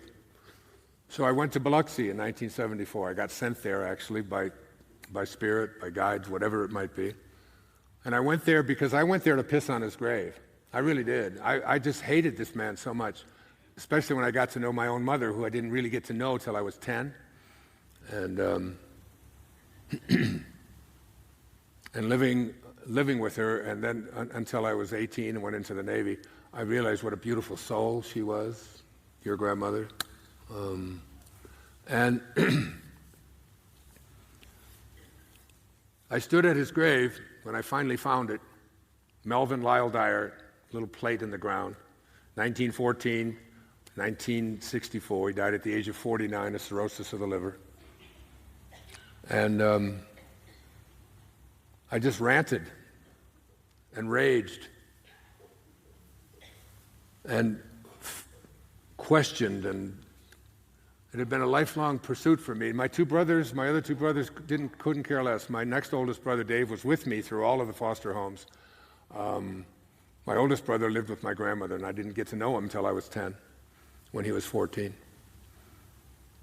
And I did what I had to do, and I felt a kind of a relief, and it's just like I had finally found out. I used to dream about this man. I'd wake up in a rage, and I'd be sweating and just filled with stress inside of me. And I got back. I had to rent a car, and I had 2 weeks before the new semester was going to start, the fall semester at the university in the fall of 1974. It started on the 16th of September. So I had like 15 days, and I got in the car, put on my lap belt, and started to head towards the airport in New Orleans to fly back to New York. And instead, something called me. And I'm not saying I heard voices. It wasn't like that, because you'll hear when you talk with Anita. I've just been with Anita for the last week, so I've heard her speak about this so beautifully, that you can't describe this consciousness with words. Words just don't. It's a feeling. But it's a feeling that's overwhelming. It's a burning desire. It's a calling that's placed there by your impersonal self. This self that we all share, that the whole universe shares. It's everywhere. There's no place that it's not. It's in you. It's in everything. It's in every orange. It's in every tree. It's in every flower. It's in every one of us. And the feeling was, you're not through here, Wayne. You're not through. And I was crying and just angry, but somewhat feeling good. This is really the most significant moment of my life. It's why I'm here tonight, and you're here to hear me. That calling. And that's how powerful this calling is. Remember what you saw in the first 3 minutes. That's how big this universe is. Us piddly little people here, a few thousand of us, or a few million of us, or a few billion of us on this tiny little rock, it's nothing for this infinite consciousness, for the great Tao. It's everywhere. It's in everything, and it orchestrates all of it. All of it. We can't deny it. The greatest scientific minds in this room or on this planet cannot deny that there's an invisible intelligence behind everything. All you have to do is just watch a baby being born and go through the whole process and realize you just got to stand back and just let it be. It knows what to do. It's just like Lao Tzu says in the Tao, you're not doing anything, folks. You're not doing anything. You're just being done. You're just being done. And you certainly know that when it comes to your body, don't you? I mean, you just look at your body and you know it's just doing whatever it's going to do, It's got, there's something growing everybody's hair for some of us. Some of us it just said, no thank you, and it's like, and it decided to grow it in my nose and my ears and my shoulders. I can do it there, I'm thinking about get these out and then put them up. I don't think it's going to work. So I went to, I was in the car. I had the car in reverse, was backing out, and I stopped, closed the door, and I went back to my father's grave. And it turned everything around in my life, because in those moments, I was just 34 years old, didn't know anything about spirituality, higher consciousness, infinite consciousness. Those were not concepts I knew anything at all about. And I said out loud, From this moment on, I send you love. Who am I to judge you? Who am I to tell you what you should or shouldn't be doing? In the in the I Am discourses, the name of God is I Am. It says, when Moses was speaking to the burning bush in Exodus 13 in the Torah, who am I? Who am I to go and free my people? And who am I talking to? Who is this that I'm paraphrasing, okay? It's talking to this bush that's burning but not being consumed, and it's God speaking, saying, I will be there for you. And he said, well, who are you? What is your name? And it's the only place in the spiritual literature where God says, my name is I Am, that I am. And that shall be my name for all future generations. That is my name, I Am. So every time you use the term I Am, you're saying the name of God. In the book of Joel, it says, let the weak man say, I am strong. You blaspheme when you say, I am weak, I am depressed, I am sad, I am poor, I am fat, I am unattractive. That's blasphemy. Because God didn't say to Moses when God was asked his name, my name is, I hope things work out for you in the long run, That's my name. That'll be my name. He didn't say that. He said, I am that and that and that. That's why we did the meditation, the I Am meditation, taking that sound from 3,400 years ago at the Torah on Mount Sinai, where Moses is speaking to God.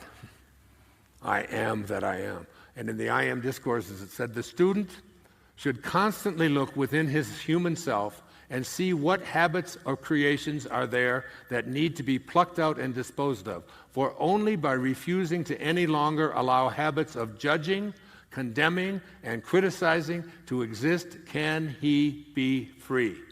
The true activity of the student is only to perfect his own world, and he cannot do it as long as he sees imperfection in the world of another of God's children. That is so powerful. No judgment, no criticism, no condemnation. Divine love. Just come, like that's what's inside. That's all that can come out, no matter how you squeeze. Okay? And I was a long way from learning that, and I still am a long way from learning that. I still screw it up too frequently for me. I find myself doing some things that are thinking some thoughts, and I'm just not proud of myself. And I go back and I make amends and I try to fix it and try to change it in the moment.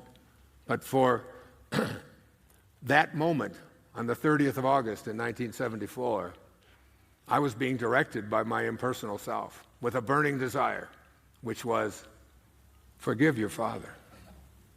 Mark Twain said, forgiveness is the fragrance that the violet sheds on the heel that has crushed it. On the heel that has crushed it, you still send a loving fragrance. You transcend the ego. You get past the ego. The great Rabindranath Tagore, the Indian poet who back in the 1920s wrote through the Gitanjali these great poems. It's just, I read them and because I consider myself a poet in some ways and think like a poet often. The people I love the most are the great poets. Here's what he said in the Gitanjali about the ego. He said, I went out alone on my way to my tryst, but who is this me in the dark? I step aside to avoid his presence, but I escape him not. He makes the dust rise from the earth with his swagger. He adds his loud voice to every word I utter. He is my own little self, my Lord. He knows no shame, but I am ashamed to come to thy door in his company. There's a part of you that doesn't want to be having those kinds of thoughts. I got back in the car. I drove to the New Orleans airport. And the biggest burden that I had carried this burden around with me since I was 10 years old. When I was 7, I didn't even know what the word father meant. I had never seen a father. And when my kids give me a hard time about I'm not doing it right, you're not being, I'm just doing what seems to make sense to me. When I told my daughter Serena one time when she was complaining about what kind of father I was, which she did a lot, and she had every reason to, I would say, you know what, you shouldn't be mad at me. You should be mad at yourself for making a decision to choose me to be your father. And we laugh, but you know what? I've got a book coming out very soon in the fall called Memories of Heaven, which we put out on the internet and ask people about these ideas. And there's thousands of people all over the planet who've had children say, I picked you to be my mother. There's probably some people in the other. Are there any people in the room who's ever had their kids say to you, I picked you to be my mom, or I picked you to be my dad? Yeah, look around you. And I said to her, you shouldn't be complaining about me. You picked me. She said, you're telling me I picked you to be my father? I said, exactly. She said, I must have been in a hurry. I had to have been.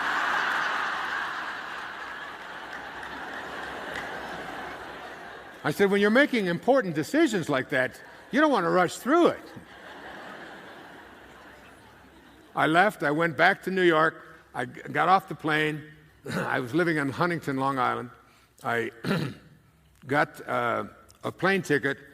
I took all my notes, everything I'd been accumulating for the previous 3 or 4 or 5 years, trying to write, because I'd written textbooks, but I was trying to write a book that made sense, that I could write in spite of my training, rather than not because of it, that what my inner voice told me made sense.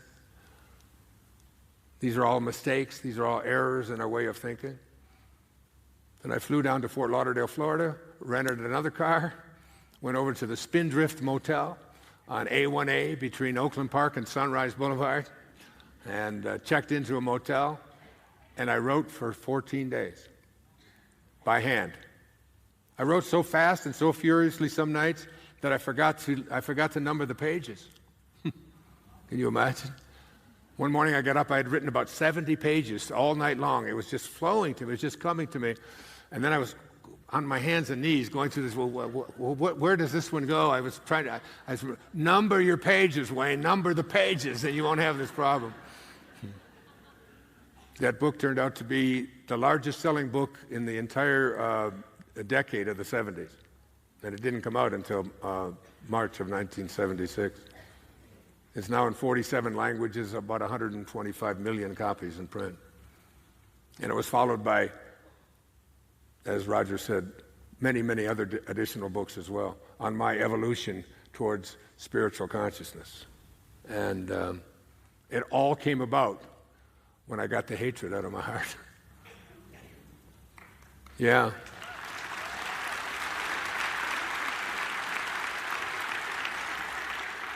I feel my Father here. I swear to you, I feel him here around me. Whenever I tell that, I just know that he's here. My mom passed away just 3 years ago. She was 96. And when they handed us this urn with all of her ashes in it, I couldn't believe how heavy this urn was. And they said, these are your mother's ashes. And my brother Jim and my brother Dave were there, and I held them in my hand. I held it up, and I said, surely this isn't Mother. This is just a handful of dust. The Belle of Amherst, you know who that is? Emily Dickinson, the great poet of the 19th century,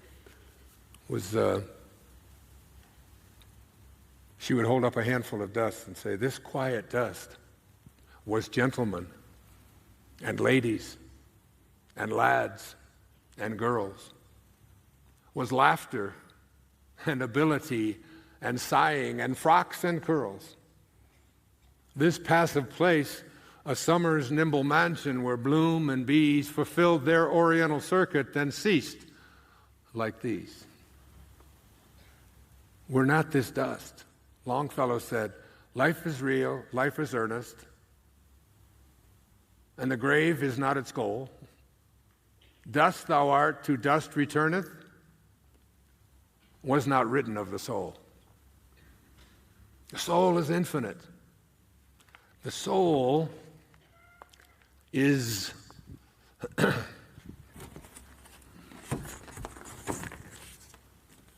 I write this out so that you'll look at it, and as you look at it, you'll read it enough times.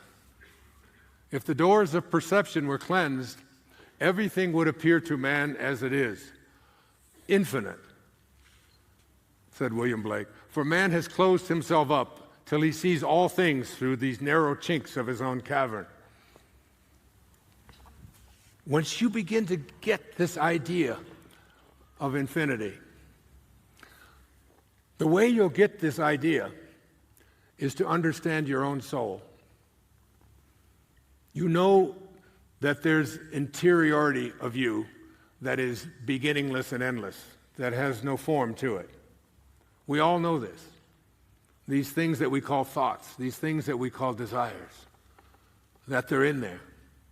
And they're placed in there by an impersonal self that is everywhere and never begins and never ends. So you never begin and you never end. Your soul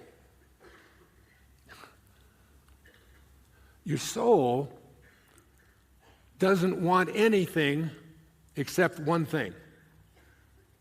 Your soul has no form. You can't get a hold of it. You can't touch it with your senses, with your personal self. When we speak of your soul and your purpose and what you're here for, it only wants to expand because it's infinite. Anything that is infinite means that it doesn't stop. What's the opposite of infinite? Finite. Finite means begins, ends, finished, finito, finished, finite. Your soul, when you try to make it finite, resists. It can't stand the idea of being boxed in. It can't stand I have 8 children. Before I had any children, I had 8 theories about how to raise children. I did. I even wrote them out. Now I have 8 children, no theories about how to raise children. But I know one thing about raising 8 children, or being in the process of helping to raise 8 children, is that nobody likes being told what to do. Nobody likes being told what to do. That voice that you hear that says, "You're not the boss of me." Who hasn't heard that? You can't tell me what to do. I've got a mind of my own. I can think for myself. Don't put me in a box. That's the soul. That isn't a bratty little kid who's resisting your authority. That's the soul speaking, saying, I want to be infinite. When you're infinite, you have to expand. You have to keep growing. You can't stop. I'm going to be 75 in a couple of weeks. I feel like I'm just beginning. I'm studying all the time. This stuff blows me away. It makes me cry. I read this and I get tearful. I talk to my kids about it. I say, this is so phenomenal. My daughter said, it was hard to read that. I said, stretch, grow for it. Not even your animals don't want to be told what to do. They'll fight it. Yeah, cats hate being told what to do. Put a leash on a cat. I got a video. Watch this video. It's 2.5 minutes. Watch this video. This is a cat who's saying, I got a soul. Leave me the fuck alone. Whoops. Where did that come from? Put it up. Watch this.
See, you can support yourself.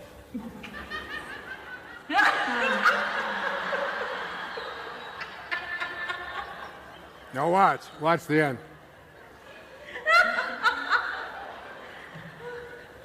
Let's watch the eventual transformation. He's cured! Isn't that great?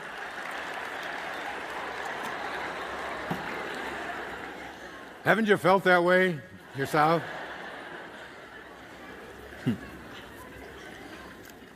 The second that I wrote about these, and I can see clearly now, because there are so many of these. Like, I know that when it's time for me, if there ever is time, that there will never be a regret that says, I wish I'd have lived the life, because I've done that. And I've been practicing that, independent of the good opinion of other people, regardless of what anybody else might think or say or feel that I should be doing. Your soul, this is your soul speaking. This is your soul that says, I just don't understand putting a tie around my neck and tying it up and calling. So I don't even own a tie or a suit coat. And it's not because I want to be different or better, and it's because my soul interior says, you have a right to decide how you're going to dress yourself. You have a right to decide how you're going to eat yourself, where you're going to live, how you're going to live your life. Even my wife and I, who separated 15, 16 years ago, but we're still close. We talk every day. We love each other very much. She lives with someone else. It's like, and people say, well, that's, what kind of an example is that? I'm not trying to set an example. I'm just trying to live from my interiority, which says, this is what I feel inside. And when you try to put a leash on your children, I always say there's a theme song for the soul. The theme song of the soul was sung by Roy Rogers and some of the old cowboy songs. It goes like this. Oh, give me land, lots of land, and the starry skies above. Let me ride through the wide open spaces that I love. Don't fence me in. Don't put a fence around me. Don't put a box on me. Don't put a leash on me. Don't tell me how far I can go or what I can't do. Guide me. Keep me safe. And step aside. Your children, said Gibran, your children are not your children. They are the products of life's longing for itself. They come through you, but not for you. That awareness. The other significant moment occurred 2 years later, in 1976, at the age of 36. I was driving on the Long Island Expressway, heading towards the university at Grand Central and Utopia Parkway, where I had been a professor for 6 years. I had gone through assistant professor, associate professor, was about to be granted full professor. At the age of 36, I'd written 3 textbooks, I'd done a lot of the publish or perish stuff, and they were going to give me tenure. Tenure. Even when I say it today, I break out in hives. Tenure means that you have a job for life, and everybody that I knew, that's all they wanted. It was very hard to get. You have to go through committees. They were giving it to me. I was getting tenure. And I'm driving down the Long Island Expressway in my Volkswagen, and I pull off on the shoulder of the road, and I stopped. And the second most significant moment in my adult life came. When that inner feeling said, is this really what you want to do? You want to be in this office, in this place, doing what you've been doing and know how to do for the rest of your life? Do you want to live 90 years, or do you want to live 1 year 90 times? You want to just keep doing it over and over and over. It's what motivated Tracy to start her business, and now she's making an impact on something the creative idea of creating something beautiful that also helps our planet, that using all kinds of innovations and so on. It's like, that's just a very powerful idea. And if you think that you're too old for that, this company is called, that my publishing house, that I left HarperCollins, and I had 20 bestsellers with HarperCollins. And I left them because I got to know Louise Hay and Reed Tracy, and I knew that there was another way. And Louise was, she's now 88 years old. She was, yeah. And I think she was 64, something like that, when she started a publishing house at the age of 64. Today, Hay House is the largest publisher in the world of spiritual material.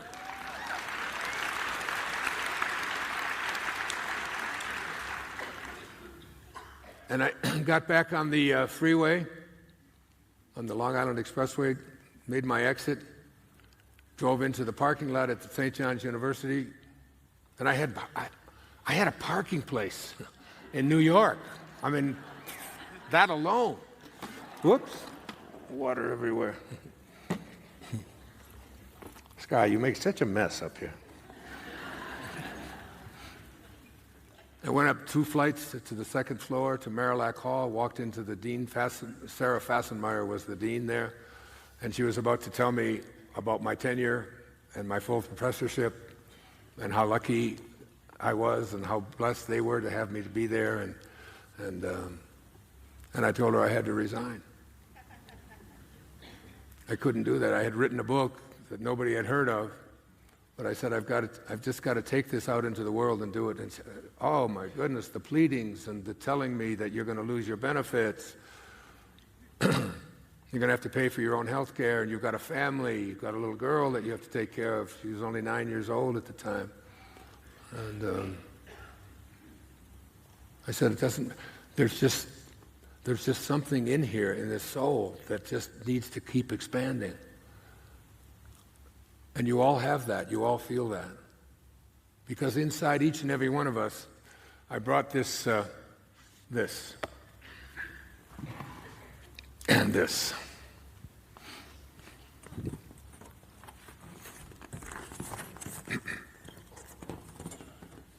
I was reading Deepak's new book, which I really love and recommend.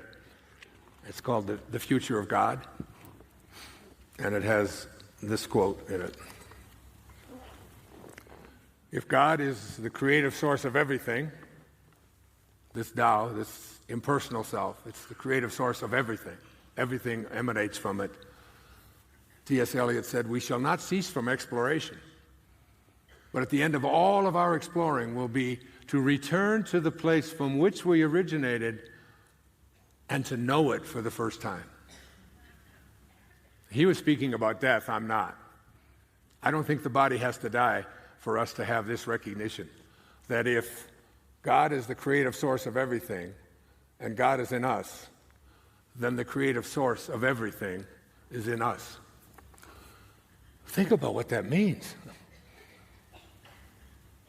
God realization means that you are aligned with your source of being and can do anything that the creative source of the universe can do, because that's what you are. That's what you originated from. That's what's taking care of it all for you.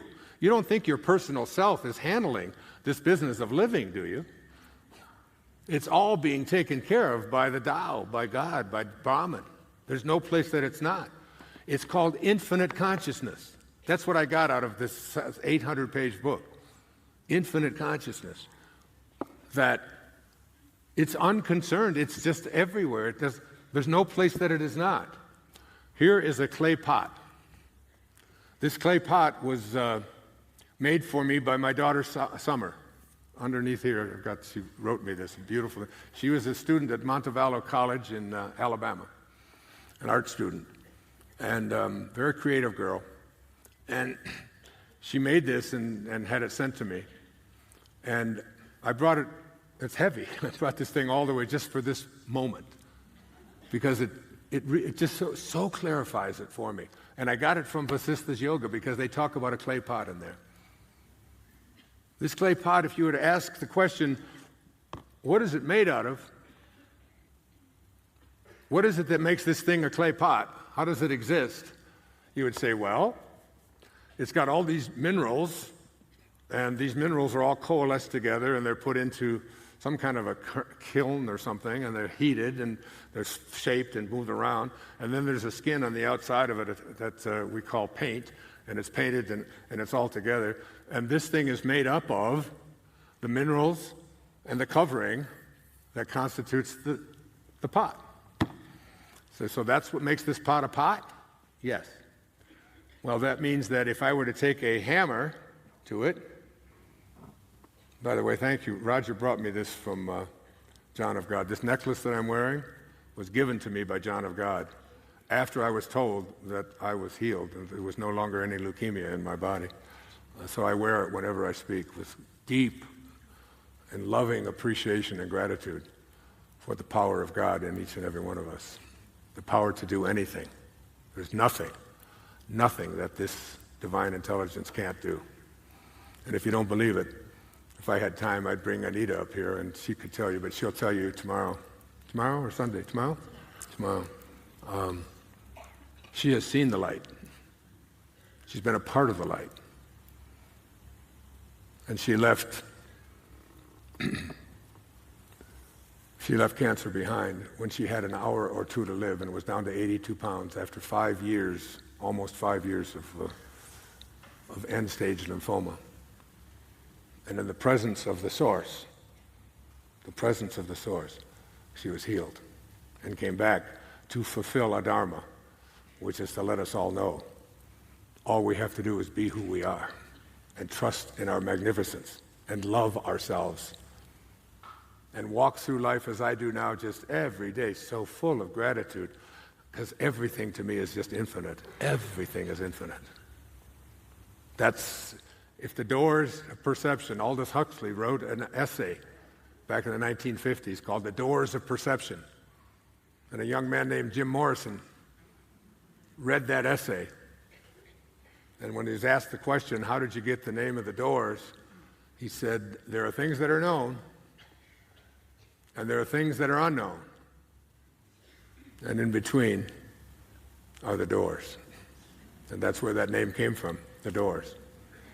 Jesus said it himself, I am the door. I am God. God is the name I am. God is the door to the unknown. So I take a hammer and I crack this clay pot, and there is everything that we thought was a clay pot. But it's not a clay pot anymore. Because what it takes to make a clay pot is not just the clay. It takes something else. It takes an invisibleness, a space, a quiet, infinite, formless, deathless, beginningless, endless space inside. And without that space inside, that quiet space, there can never be a clay pot. And the clay needs the space in order for it to exist. The space does not need the clay in order for it to exist, because the space is what? Infinite. It is everywhere. It is no place that it is not. So what really makes this pot a pot is the interior space within, not the covering, not the material that's in it. Okay? And Vasista speaks and uses this metaphor several times. Now, I'd like to think of yourself as a clay pot. And I say, what is it that makes up you? And you say, well, I got bones. I got skin covering this whole thing, just like this has paint covering it. I got rivers of fluids. I've got skin. I've got organs. I've got fingernails. I've got all kinds of chemicals and minerals. And I say, okay, let's take that body that is you, and let's cut it up into as many pieces as we made out of this pot. Let's put 1,000,000 pieces. Let's cut you all up and there. And you say, do you now exist? No, you have to be. You're something more There's something that's missing that you have to acknowledge in order for you to exist as a being, and it is not the fluids, and it is not the bones, and it is not the organs, and it is not the skin that covers it. It is the silent, empty, invisible space within that we call your consciousness, that we call your interiority. And without that interiority, you cannot exist.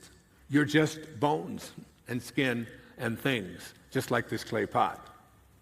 And it is absurd to think that what it takes in order for this pot to be a pot began when the pot was formed.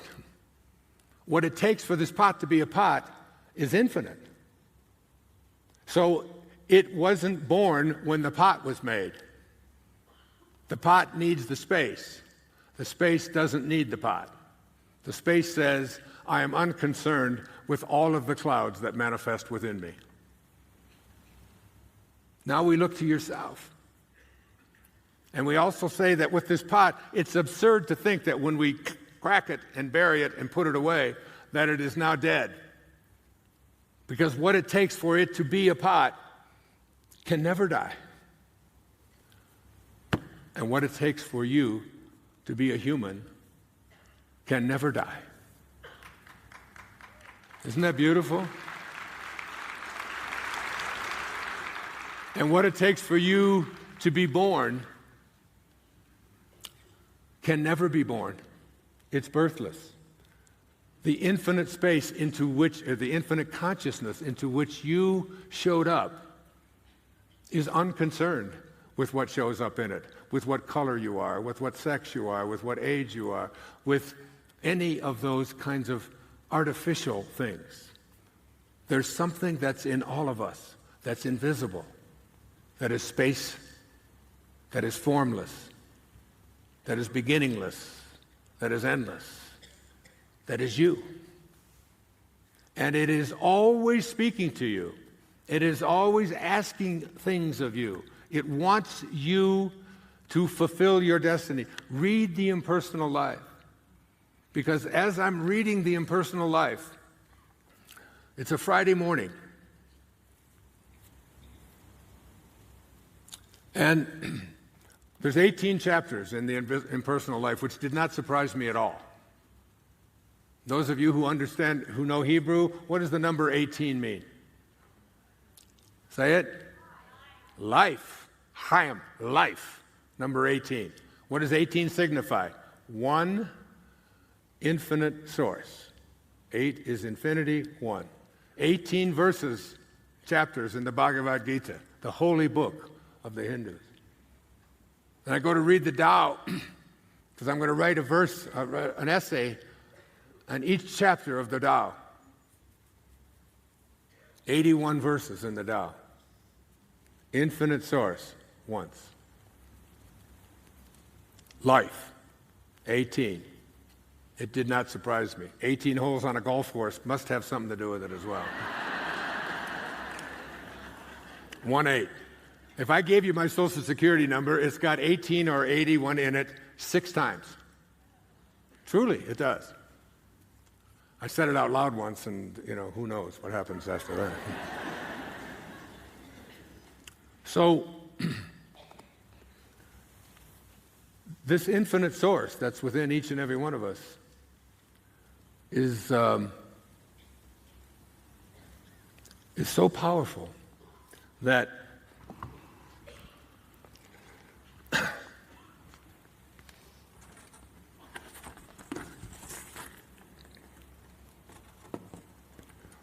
I came across this as I was reading and writing and preparing for this. And this is from Matthew 6:22. It says, "The light of the body is the eye. If therefore thine eye be single, then thy whole body shall be filled with light." What is it speaking to? This is Jesus speaking. The light of the body is the eye. William Blake said, to see the world in a grain of sand and a heaven in a wildflower,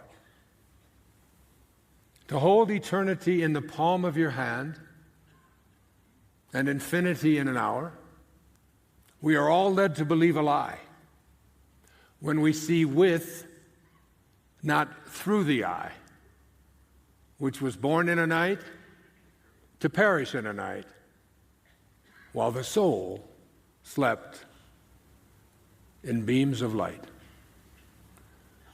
The eye is not what you see with.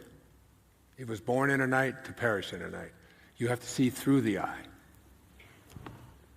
The light of the body is the eye. If therefore thine eye be single, Jesus was saying that when you see oneness instead of conflict, instead of two-ness, it is like, this is one of the great awarenesses that, I brought it, where is that? Sky, why do you put all my stuff in the wrong place? All the time. Sorry, honey. This is Jesus speaking in the Gospel of St. Thomas. When you make the two one, and when you make the inner as the outer, and the outer as the inner, and the above as the below, and when you make the male and the female into a single one, so that the male will not be male and the female not be female, then you shall enter the kingdom. Yesterday, Anita and I were being interviewed for a series that we're doing, and she talked about this idea that there are no opposites. There are no dichotomies in the other realm, in the realm of when you see oneness, when you can only see love. I always use that as an example. If you lived on the sun, 93.1 million miles away from here, if you lived on the sun and had a house on the sun with a lot of asbestos, okay, and you lived in the sun, I asked the question, if you lived on the sun, would there be such a concept as darkness? No one on the sun could ever have an understanding of something called darkness because the sun is the source of all light. That's all there is light. So how could there be any opposite? When you are with the source, there are no opposites. The source of all of us is love. And when you're with the source, there are no opposites. That's what divine love is. No, it never changes. It never varies. That's all there is. That's all you have to give away is love. When your eye becomes single, your whole body becomes filled with light. Such a concept. To begin to rid yourself of all of this idea of conflict. A mind at war, in A Course in Miracles it says, a mind at war with itself remembers not eternal gentleness. Your original nature is love. When you stay in a state of God realization, you never see an opposite. You never see conflict. In fact, praying to a source that is only oneness to solve your conflicts, if that source was able to even hear that and process it, it could never understand it because it is only oneness. It only sees love. That's why St. Francis's prayer says, make me an instrument of thy peace. Where there is hatred, let me bring love. Where there is doubt, faith. Where there is despair, hope. Where there is darkness, light. Let me be that. Instead of saying, please help me to solve my conflicts. I have so much darkness around me. It's a different concept, a different way of being. And this shift is like, it's Friday morning. I've read 16 chapters of this book. There's 2 chapters to go, and throughout it, I'm still asking myself the question, how do I find this source? How can I get a hold of it? How can I just live with it and be with it? And it's a Friday morning. This is a true story, and I only tell it to illustrate this point. And I'm debating, should I read chapter 17 now, or should I read it later this afternoon? But I want to read it. And on Friday, I generally go to the bank, because my kids were coming, and my kids like cash. So when they come, it's like, it's just one of the things. That's what they see. They see only cash, okay? They see oneness, cash. So I'm going to the bank to get some cash. And I know I have to go to the bank sometime today. It doesn't matter what time I go. But there's a woman at the bank. Her name is Cheyenne. And I have had this practice with Cheyenne for the last 2 years or so. She has 3 children under the age of 4. One of them is a set of twins and a girl. And a husband who's got very severe diabetes, which none of you have to have. And 1 out of every 3 Americans is going to have it by the year 2040. 1 out of 4 have it now. That's something you can shift in consciousness. Just make that decision and watch what you eat. At any rate, Cheyenne is she's a teller at the bank, and she's supporting 3 children on Maui as a teller, and then she has another night job because it's a very expensive place to live. So since I've been going there every week, whenever I get whatever cash I'm getting back, I take 2 $100 bills and I put them under her keyboard, just sort of sneak them under there. And I don't know if I'm doing something legal or illegal. I don't know whether or not, I should be doing this. I know there's cameras everywhere, and, and whether they're allowed to take it. I don't want to get her into trouble and so on. But I've been doing it, and I know that after a couple of years of doing this, that she has probably become dependent upon this and maybe relies upon it, and certainly is always grateful. I always lean over and give her a little kiss on the cheek and thank her and all of that. And we've never talked about it. I've never seen her outside of the bank. I've seen her husband waiting for her a couple of times. And I never know what time that she's going to take a break. It varies all the time. But it's never before 10:30 in the morning. And all I'm thinking about is, it doesn't matter what time I go to the bank, but I want to make sure Cheyenne is there, because I went one time and she was on a break and I missed it. And I can't leave it with one of the other tellers and say, oh, by the way, because then I got 12 tellers in line, for... So I'm debating this back and forth in my mind. What should I do? Finally, I just said, the hell with it. I'm going to go now. And I'll make sure that she's there. And so I go. And I go to the bank, I get the cash. And on the way back, there's a dry cleaner there, and there's a real hot, dirty place where this woman named Randy works. And she's also very sick. She's actually in a hospital now. And I always stop in there and I put my arm around her. She's about 4'6", this way and this way. I just love her so much because she just doesn't get much love in life. I know that in talking to her at the cleaners. And I always go in there and I slip $100 in her hand. One time she looked up at me and she said, "Are you God?" And I said, "Yes, Randy, I am." "Yeah, I am. We're all God." I said, "And so are you." I said, "You just don't believe it yet, and I'm convinced I am." "Yeah, we're all God. God is within each and every one of us." I mean, it says it right. You don't even have to trust me on this. Just read the Holy Bible. Just read the Bible. Read Psalms 82. You are all God's. You are all children of the Most High. Read Jesus in the book of John. "Is it not written in your laws, I have said, you are God's?" Read Philippians, St. Paul. "Have in you the same mind as Christ Jesus, who being in the form of God, did not consider it robbery to be equal with God." We've been raised to believe that we're not God, instead of understanding that we all emanate from the same source. So we're all pieces of God. And it's in every one of us.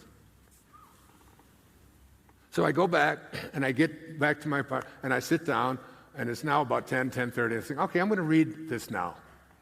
And this is what it said to me. and why I bring it to you. Chapter 17. The best and the surest way you may know me is when selfless love fills your heart, and there is a strong, compelling urge to help someone, to heal their ills, to relieve their suffering, to bring them happiness, to point out the true way. That is the actual feel of me within you, pushing the personality aside, using your mind and body for the purpose I created them, as avenues for the expression of my real nature, which is perfect love, the Christ of God, the one vitalizing, quickening, life-giving, strengthening, healing, all-supplying, all-informing power in the universe. When you have a thought, a desire, that is not that I can get to the bank and get my money, but how can I get there to serve this person? When you have a thought that is directed towards, and every mother in this room knows about this when you have a little child, that you suspend yourself. Benner over and over says, each and every one of us are attributes of God. We're like a cell in the body of God.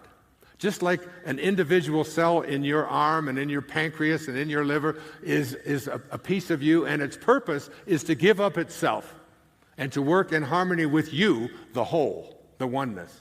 We are all attributes of God, and our job is to give up our egos, to give up ourself, and to work in harmony with this infinite consciousness.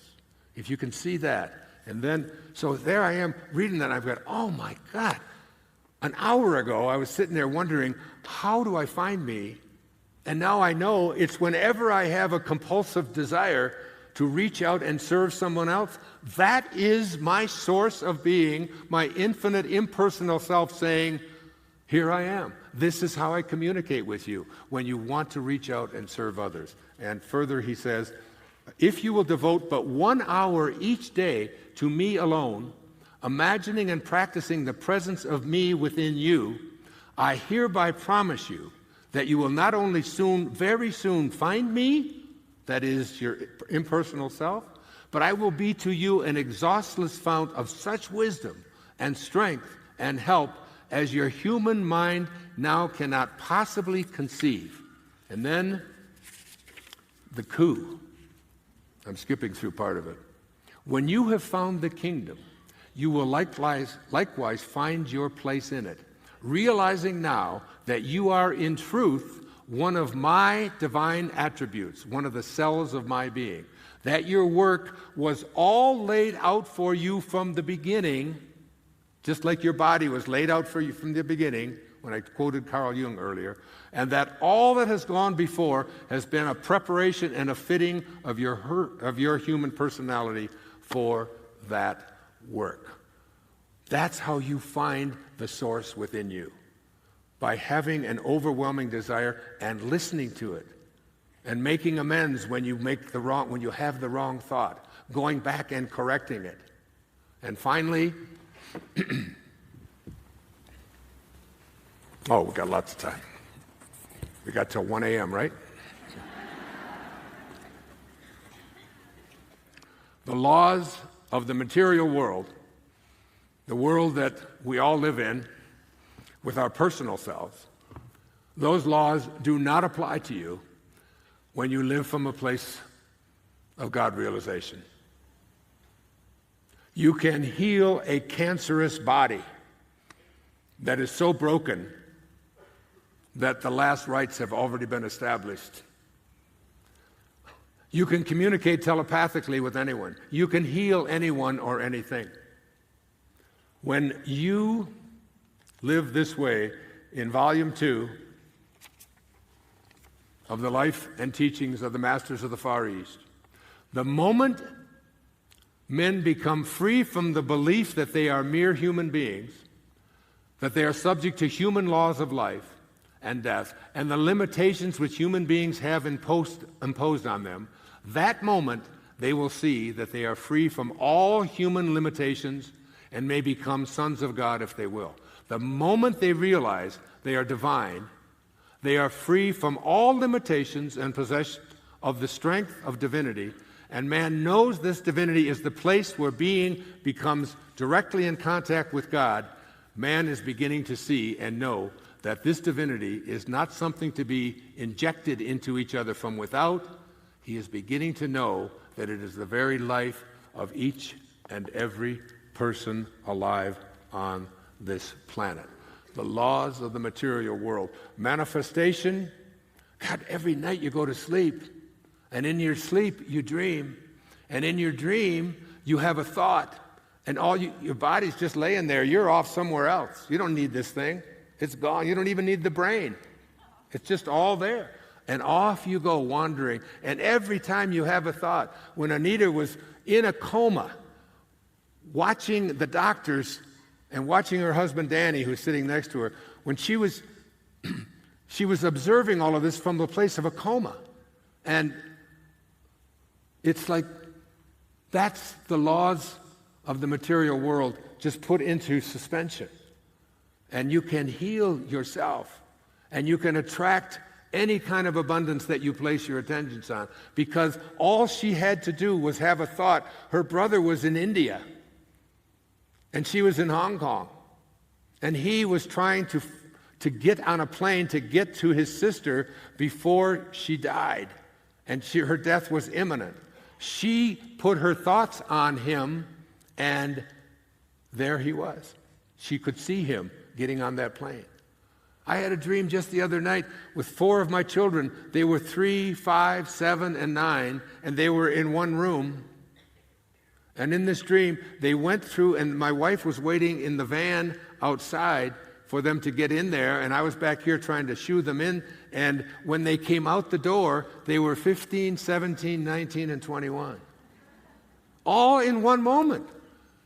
Because higher awareness really means that there's no time delay between having a thought and having it manifest in the physical world.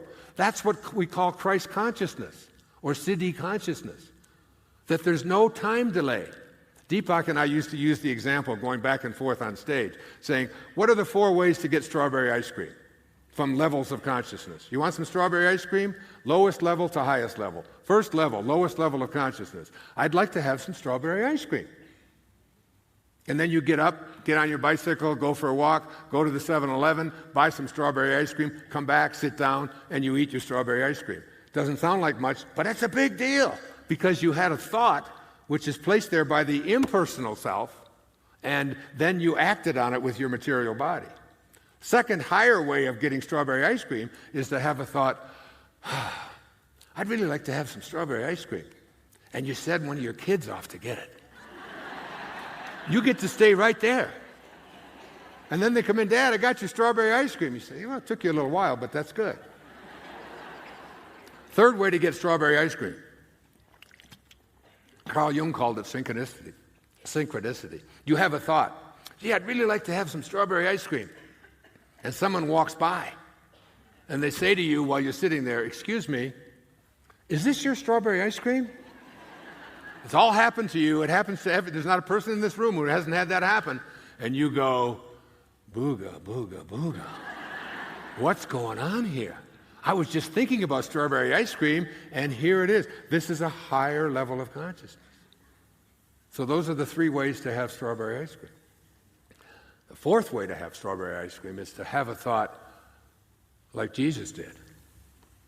Gee, I'd really like to have some fish and some loaves to feed these people. And you manifest it. It comes from your inner consciousness. There is no time delay between the thought, I'd like to have some strawberry ice cream, and it's manifesting. And you can all do it when you live from God realization. You do it for 1/3 of your life. Every night you go to sleep and have a dream. All you have to do is have a thought, and there it is. It's manifested for you. And there's no death. You want to see your grandmother? She was in my dream the other night. She's been dead since 1989.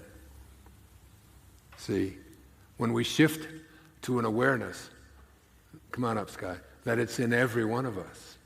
It's in every one of us. It is growing every one of our fingernails. There's a beautiful little short song that I want to close with. It's called, and I asked Sky to learn this yesterday, a cappella. Shows you how talented she is. So It's in every one of us. Listen to the words of this as we get ready to go. It's in every one of us to be wise. Find your heart, open up both your eyes. We can all have everything without ever knowing why. It's in every one of us, by and by. It's in every one of us to be wise. Find your heart, open up both your eyes. We can all have everything without ever knowing why. It's in every one of us, by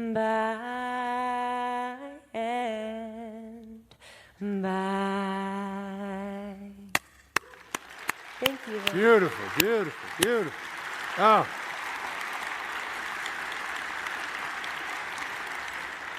A great teacher from India named Swami Vivekananda, one of the great teachers, is reading his stuff sends chills through my body when I read Vivekananda.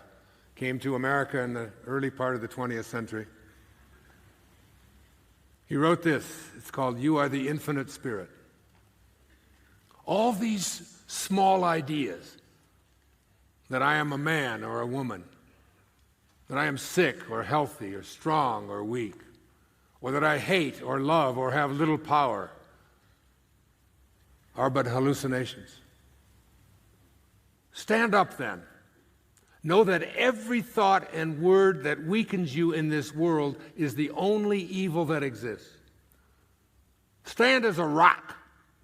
You are the infinite spirit. Say, I am existence absolute, bliss absolute, knowledge absolute. And like a lion breaking its cage, break your chains and be free forever. What frightens you, what holds you down, only ignorance of your true nature or your blessedness. Nothing else can bind you. You are the pure one, the ever-blessed. Therefore, if you dare, stand on that. Mold your whole life on that. You are the one with the eternal soul. Know then that thou art he, and model your whole life accordingly. For those who know this and model their lives accordingly will no more suffer in darkness. Vivekananda. And as the great Rumi Mevlana, our master, the great poet, I'm going to his place where he is buried in Konya in October of this year. A holy, holy spot, just to be next to the being who has meant so much to me. He said, sell your cleverness and purchase bewilderment. That video that I opened with, you've got to be bewildered. Don't try to figure it out. Just be bewildered. He said, you who seek God, apart, that which you seek, thou art. Thou art. If you want to see the beloved's face, polish the mirror and gaze into that space. Because in every moment of your life, I know it for sure, you have this choice. You can either be a host to God or a hostage to your ego. It's your call. Thank you. I love you.